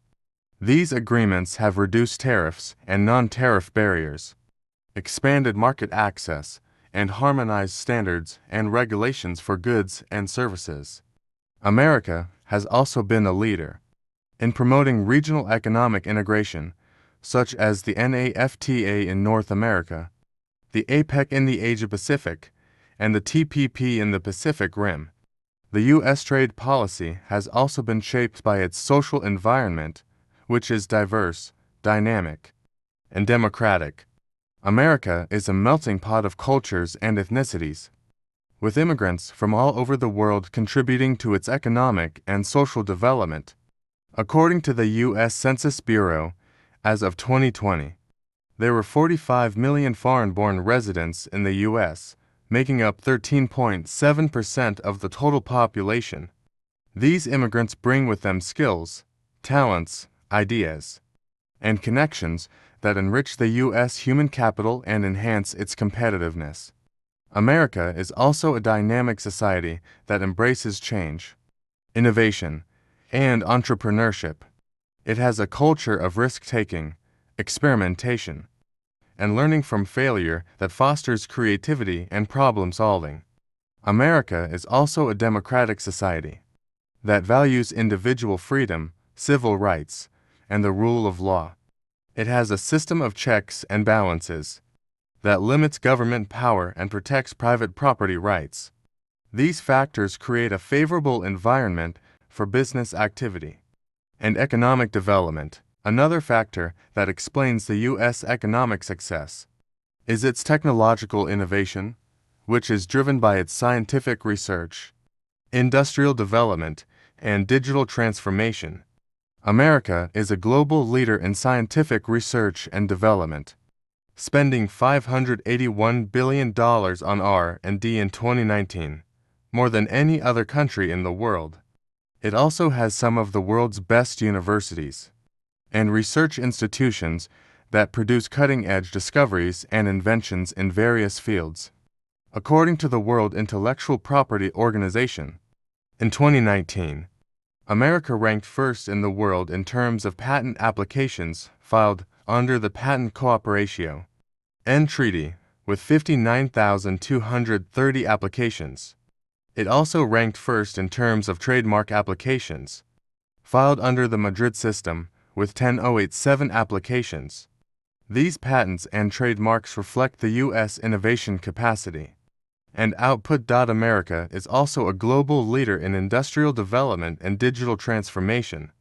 It has a large and diversified industrial base that produces high-quality goods and services for domestic and international markets. It has some of the world's most successful companies in various sectors such as aerospace, pharmaceuticals, automobiles, entertainment, software, e-commerce, social media, etc. These companies are constantly innovating to improve their products and processes, as well as to create new markets and opportunities. America is also at the forefront of digital transformation, which is reshaping the economy and society through information technology. It has a strong IT infrastructure that supports high-speed internet access, cloud computing, big data analytics, artificial intelligence, the Internet of Things, blockchain technology, etc.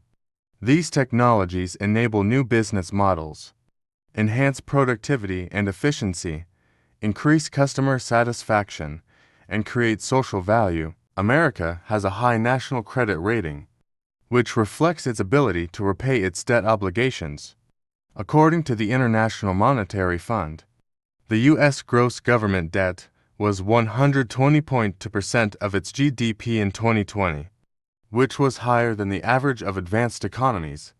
However, America also has a strong fiscal capacity, meaning that it can raise revenues through taxation and borrowing to service its debt. The U.S. debt is mostly denominated in its currency, the U.S. dollar, which is the world's reserve currency and the most widely used in international transactions. This gives America an advantage over other countries that have to borrow in foreign currencies and face exchange rate risks. America also has a large and liquid market for its government bonds, which are considered safe and attractive by investors around the world.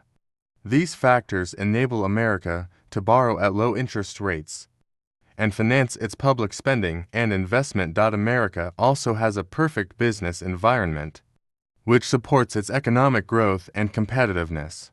According to the World Bank's Doing Business 2020 report, America ranks 6th out of 190 economies in terms of ease of doing business, scoring high on indicators such as starting a business, getting credit, protecting minority investors, paying taxes, and enforcing contracts. America has a large and diverse domestic market, with a population of about 331 million people and a GDP per capita of about $63,000 in 2020. It also has a well-developed infrastructure, including transportation, communication, energy, and water systems. America is a global leader in innovation and technology, spending more than any other country on research and development and producing more patents and trademarks than any other country. It also has some of the world's best universities and research institutions that generate cutting-edge discoveries and inventions in various fields. America has a dynamic and entrepreneurial culture that encourages risk-taking, experimentation, and learning from failure. It also has a diverse and talented workforce that benefits from high levels of education and skills. Finally, America has a sound legal system that protects its economic activities and interests. The law of the United States is based on the common law system of English law, which is derived from judicial decisions rather than codified statutes. However, American law has also incorporated some elements of civil law systems, such as constitutional law and administrative law. The law of the United States comprises many levels of codified and uncodified forms of law, of which the most important is the Constitution of the United States, which prescribes the foundation of the federal government and the civil liberties of the people. The Constitution also sets out the boundaries of federal law, which consists of acts of Congress, treaties ratified by the Senate, regulations promulgated by the executive branch, and case law originating from the federal judiciary. Federal law preempts conflicting state and territorial laws in matters within its scope. However, states are also sovereign entities that have their constitutions, laws, and courts. States may grant their citizens broader rights than the federal Constitution as long as they do not infringe on any federal constitutional rights.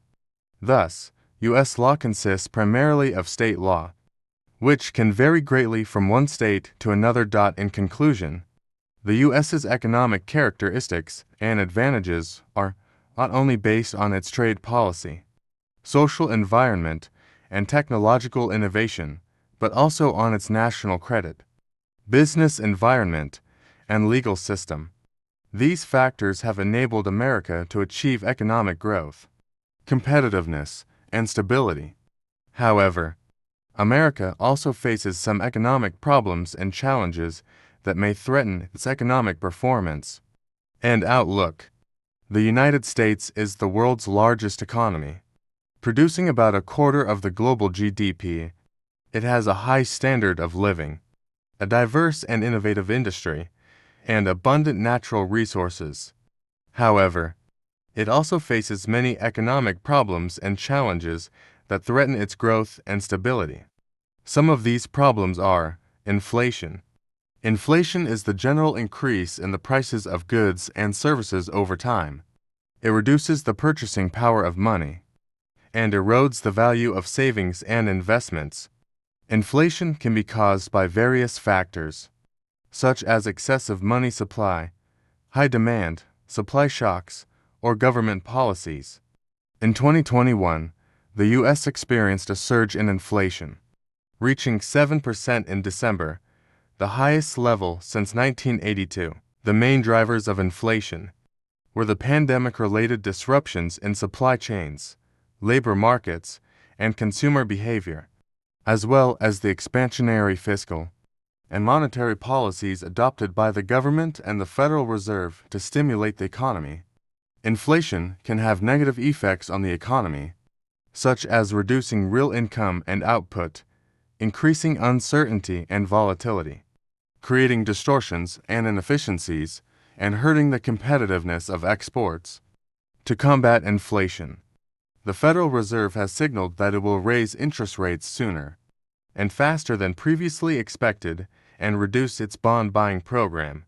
However, these actions may also have some drawbacks, such as slowing down economic growth, increasing unemployment, or triggering a financial crisis. Debt. Debt is the amount of money that is owed by one party to another.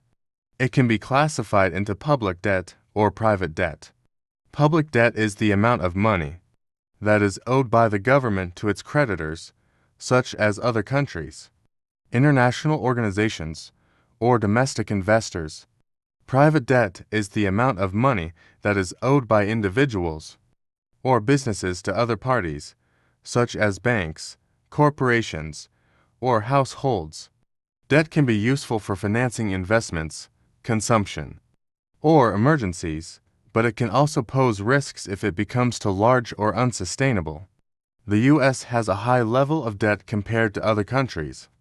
As of January 2022, the U.S. national debt was about $29 trillion, or 127% of GDP. This is up from 53% in 1960 and 35% in 1980.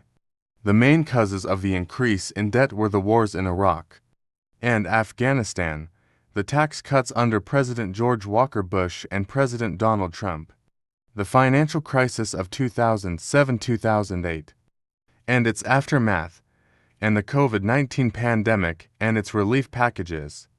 The U.S. also has a large amount of private debt, especially household debt and corporate debt. As of Q3 2021, total household debt was $15 trillion and total non-financial corporate debt was $11 trillion. High levels of debt can have negative consequences for the economy, such as increasing interest payments and crowding out productive spending, reducing fiscal space and policy flexibility, creating vulnerabilities and contagion effects in financial markets, and undermining confidence and credibility. Competitiveness. Competitiveness is the ability of a country to produce goods and services that meet or exceed the quality standards of international markets while maintaining or increasing its share of those markets. Competitiveness depends on various factors, such as productivity, innovation, infrastructure, institutions, human capital, trade policies, exchange rates, etc. Competitiveness can enhance economic growth, employment, income distribution, social welfare, and national security. The U.S. has been one of the most competitive economies in the world for decades, but it has also faced some challenges in recent years. According to the Global Competitiveness Report 2019 by the World Economic Forum, the U.S. ranks second out of 141 countries, behind Singapore but ahead of China and India. However, the report also identified some weaknesses, such as low public trust in politicians, low social capital, low health conditions, low labor market flexibility, low trade openness, low ICT adoption, low skills diversity, low R&D expenditure, etc. Moreover, the report warned that the global economy faces an increasingly uncertain outlook due to rising geopolitical tensions, social unrest, fragility, violence, cyber attacks, environmental degradation, climate change, health emergencies, demographic shifts, skills mismatch, technological disruption, trade disputes, and policy uncertainty. These factors may pose threats to U.S. competitiveness in the future. These are some of the major economic problems and challenges facing the U.S. in 2022 and beyond. They are complex and interrelated and require careful analysis and effective solutions.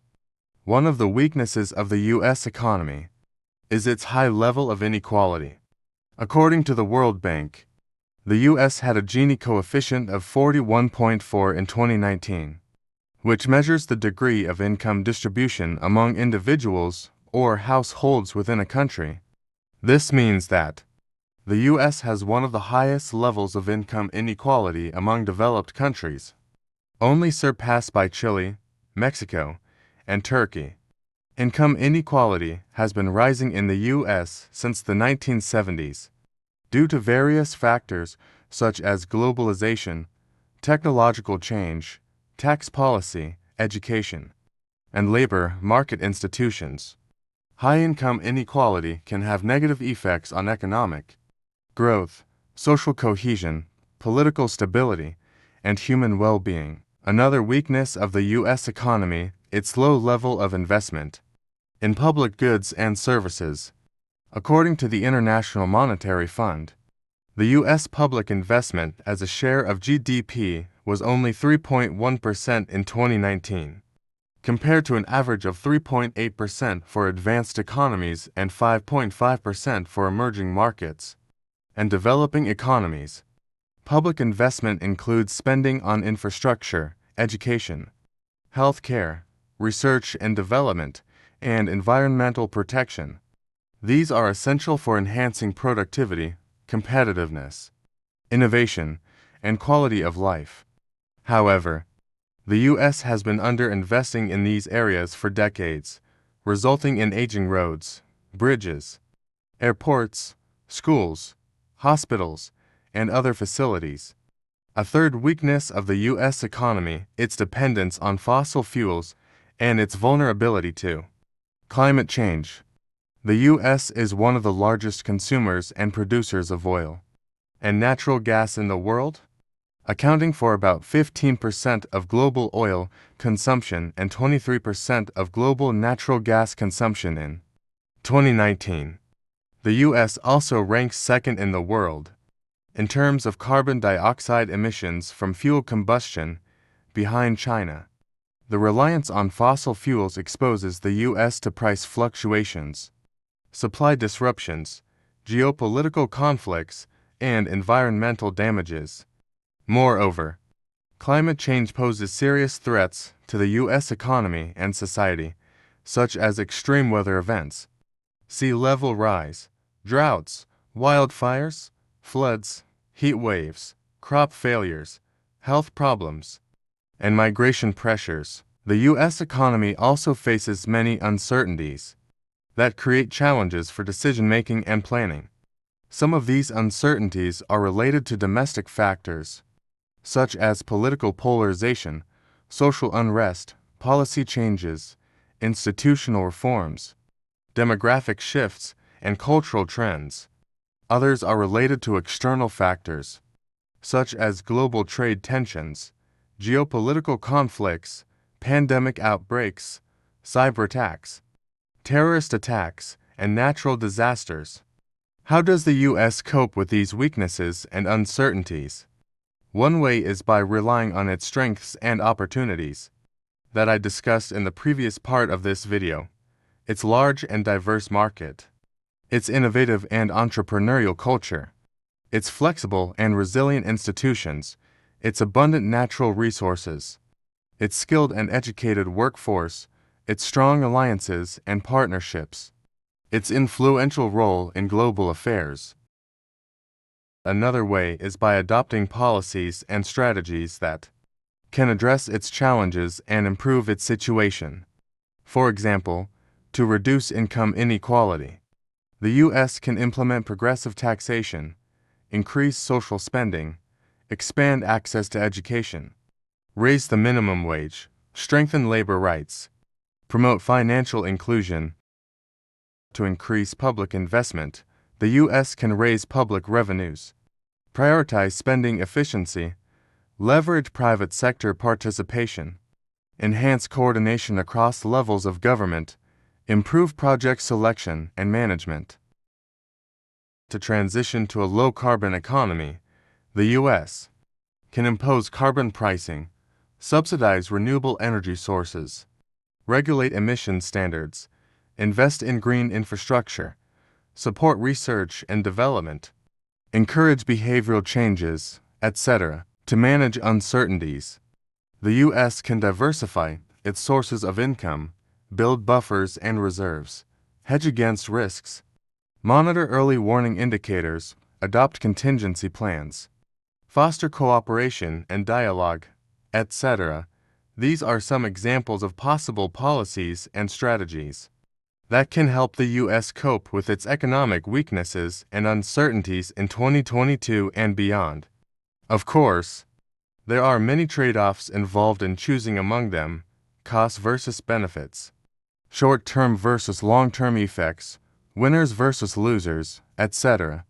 Therefore, policymakers need to consult with various stakeholders, such as businesses, consumers, workers, experts, civil society groups, etc., to design, implement, evaluate, and adjust policies that can best serve the interests of the nation as a whole. The United States is a highly developed country that has the highest median income of any polity in the world.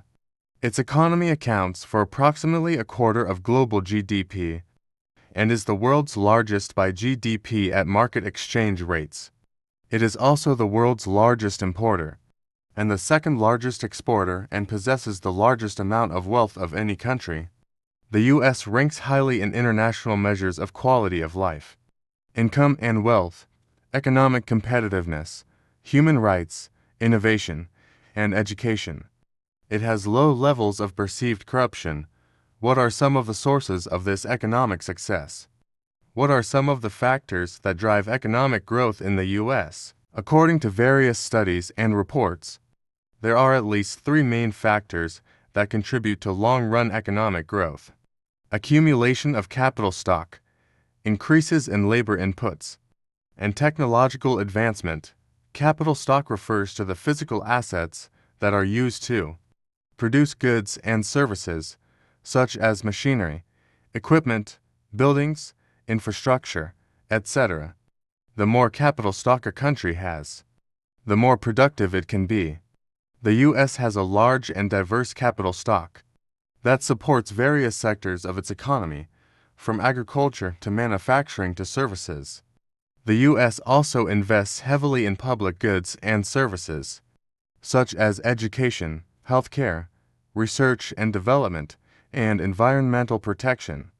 These are essential for enhancing productivity, competitiveness, innovation, and quality of life. Labor inputs refer to the quantity and quality of human resources that are available for work, such as workers or hours worked. The more labor inputs a country has, the more output it can produce.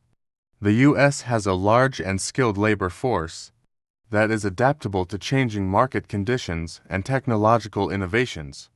The U.S. also attracts many immigrants from around the world who bring their talents, skills, and entrepreneurship to the country.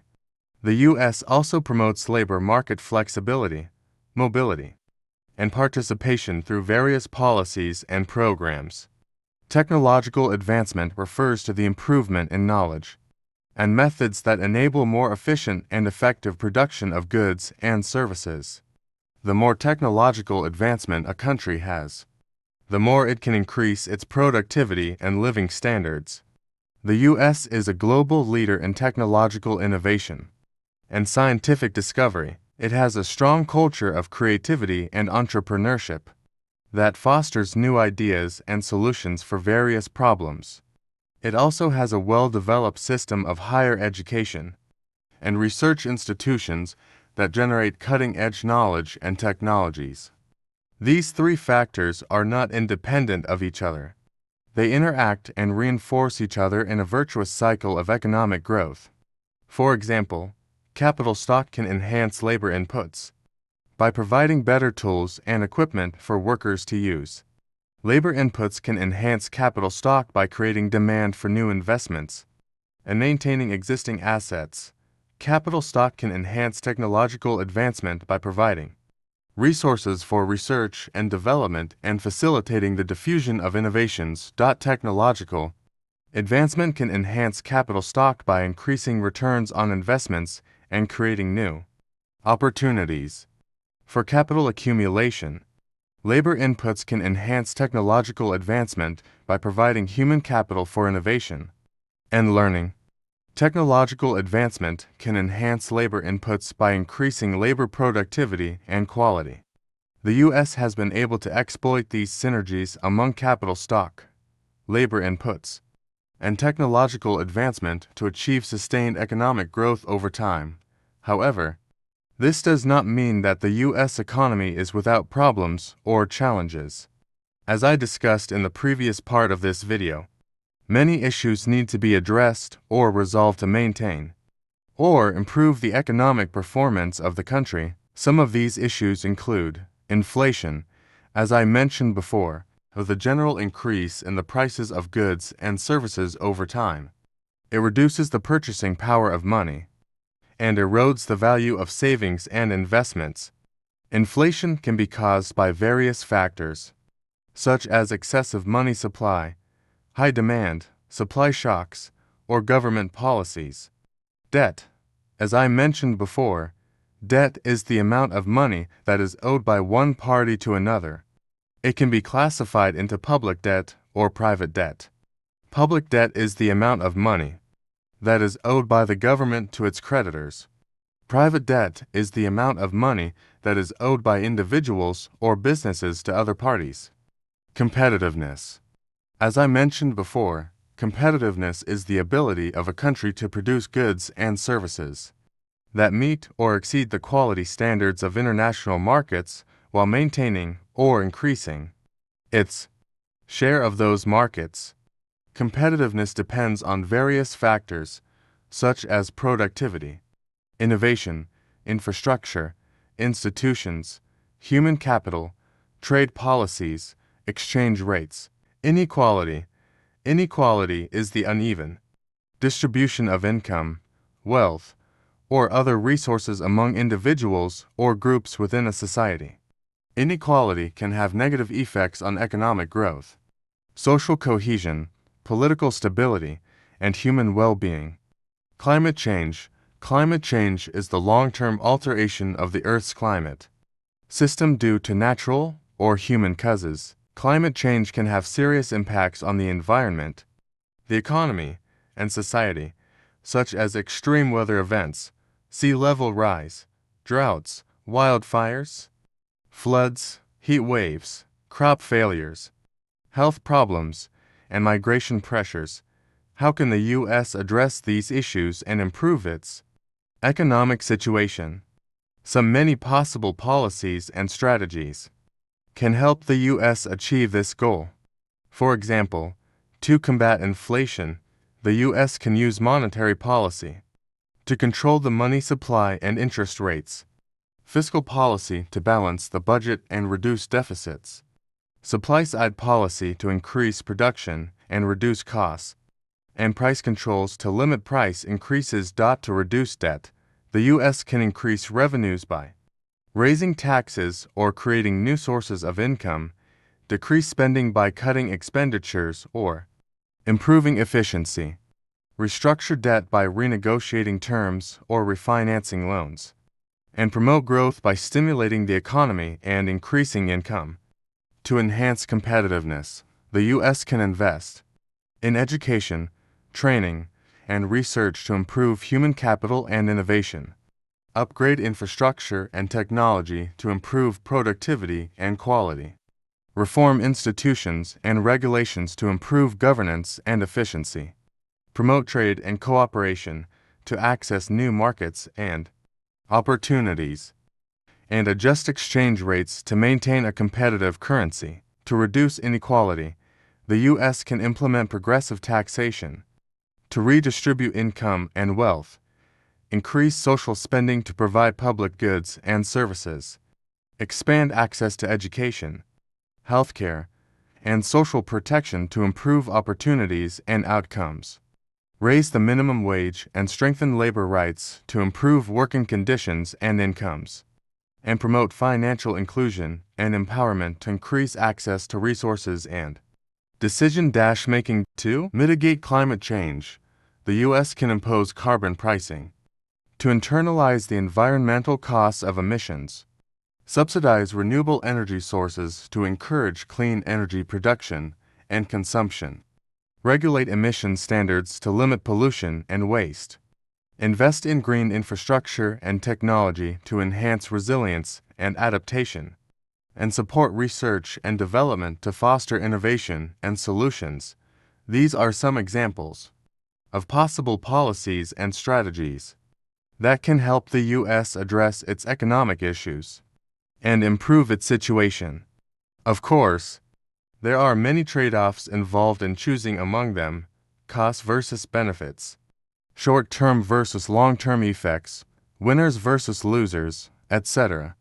Therefore, policymakers need to consult with various stakeholders, such as businesses, consumers, workers, experts, civil society groups, etc., to design, implement, evaluate, and adjust policies that can best serve the interests of the nation as a whole. Strength is the ability of a country to withstand external shocks and internal pressures, and to maintain its economic stability and security.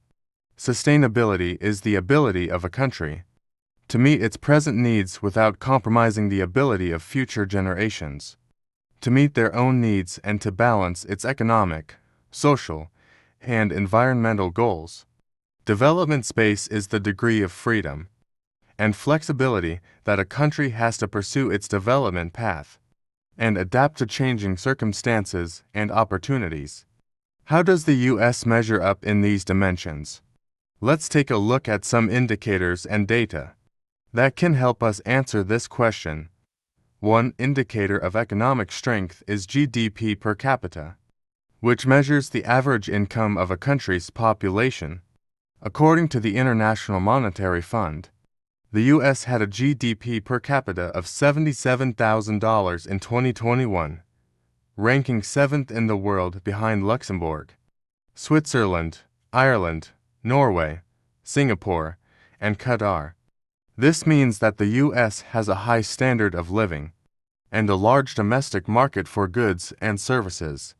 Another indicator of economic strength is competitiveness, which measures the ability of a country to produce goods and services that meet or exceed the quality standards of international markets while maintaining or increasing its share of those markets. A third indicator of economic strength is resilience, which measures the ability of a country to recover from shocks and crises, such as natural disasters, pandemics, wars, recessions, etc. According to the Economist Intelligence Unit, the U.S. ranked 15th in the Global Resilience Index in 2020, behind Finland but ahead of Russia and Brazil. This means that the U.S. has a moderate level of social stability, governance quality, security environment, economic diversification, fiscal space, etc. These indicators show that the U.S. has a strong economy that can withstand various challenges and maintain its growth and stability. However, they also reveal some areas where the U.S. can improve or face risks.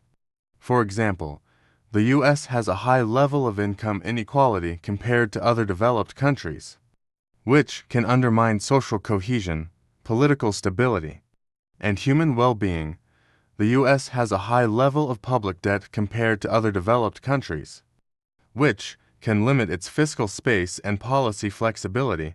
The U.S. has a high level of dependence on fossil fuels compared to other developed countries, which can expose it to price fluctuations, supply disruptions, geopolitical conflicts, and environmental damage. The U.S. faces many uncertainties related to domestic factors, such as political polarization, social unrest, policy changes, institutional reforms, demographic shifts, and cultural trends, as well as external factors such as global trade tensions, geopolitical conflicts, pandemic outbreaks, cyber attacks, terrorist attacks, and natural disasters. These issues can affect the strength of the U.S. economy in various ways by reducing its income and output, increasing its uncertainty and volatility, creating distortions and inefficiencies, hurting its competitiveness and resilience, etc. How can the U.S. address these issues and improve its economic strength? Many possible policies and strategies can help the U.S. achieve this goal.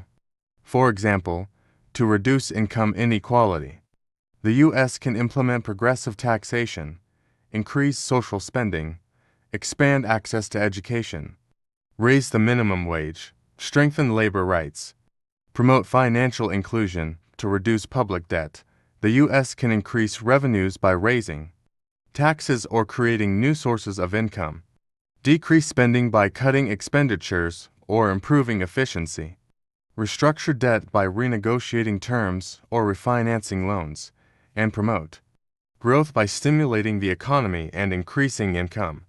To transition to a low-carbon economy, the U.S. can impose carbon pricing, subsidize renewable energy sources, regulate emission standards, invest in green infrastructure and technology, support research and development, encourage behavioral changes. To manage uncertainties, the U.S. can diversify its sources of income, build buffers and reserves, hedge against risks, monitor early warning indicators, adopt contingency plans, foster cooperation and dialogue, etc. These are some examples of possible policies and strategies that can help the U.S. address its economic issues and improve its strength.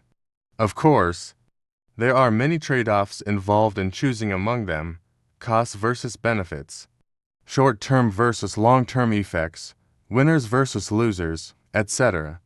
Therefore, policymakers need to consult with various stakeholders such as businesses, consumers, workers, experts, civil society groups, to design, implement, evaluate, and adjust policies that can best serve the interests of the nation as a whole.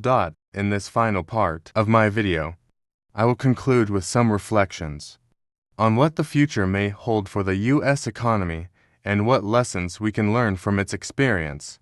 The U.S. economy is a complex and dynamic system that is influenced by many factors, both internal and external, both positive and negative, both predictable and unpredictable. It is impossible to forecast with certainty what will happen in the next year, decade, or century.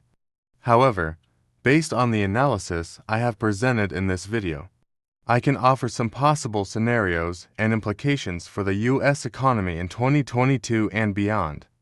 One possible scenario is that the U.S. economy will continue to grow at a moderate pace, supported by its large and diverse market, its innovative and entrepreneurial culture, its flexible and resilient institutions, its abundant natural resources, its skilled and educated workforce, its strong alliances and partnerships, and its influential role in global affairs. The U.S. will also be able to address some of its economic issues, such as inflation, debt, competitiveness, inequality, and climate change, by adopting effective policies and strategies that can balance its economic, social, and environmental goals.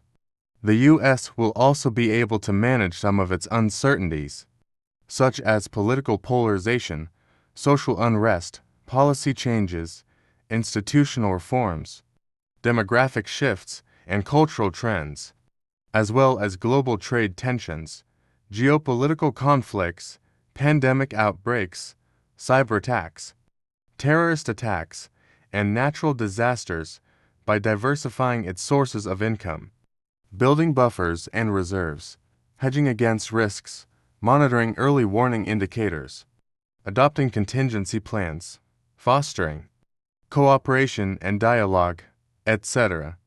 This scenario would imply that the U.S. economy will remain strong, sustainable, and resilient in 2022 and beyond. It would also imply that the U.S. will maintain or improve its position as a global leader in economic affairs. It would also imply that the U.S. will enjoy a high standard of living and a high quality of life for its people. Another possible scenario is that the U.S. economy will face a slowdown or a recession due to various shocks or crises that may arise from domestic or external sources. The U.S. may experience a surge in inflation or a collapse in debt, a decline in competitiveness or a loss of market share, an increase in inequality or a rise in social discontent, a deterioration in climate change or a failure in mitigation, etc. The U.S. may also face difficulties in coping with these challenges due to political gridlock, policy uncertainty, institutional erosion, social fragmentation, or international isolation. This scenario would imply that the U.S. economy will become weak, unsustainable, and vulnerable in 2022 and beyond. It would also imply that the U.S. will lose its status as a global leader in economic affairs. It would also imply that the U.S. will suffer a decline in living standards and quality of life for its people. Of course, these are not the only possible scenarios for the U.S. economy in 2022 and beyond. Many other factors can affect the outcome of the U.S. economic performance and prospects. Some of these factors may be positive and create new opportunities for growth and improvement.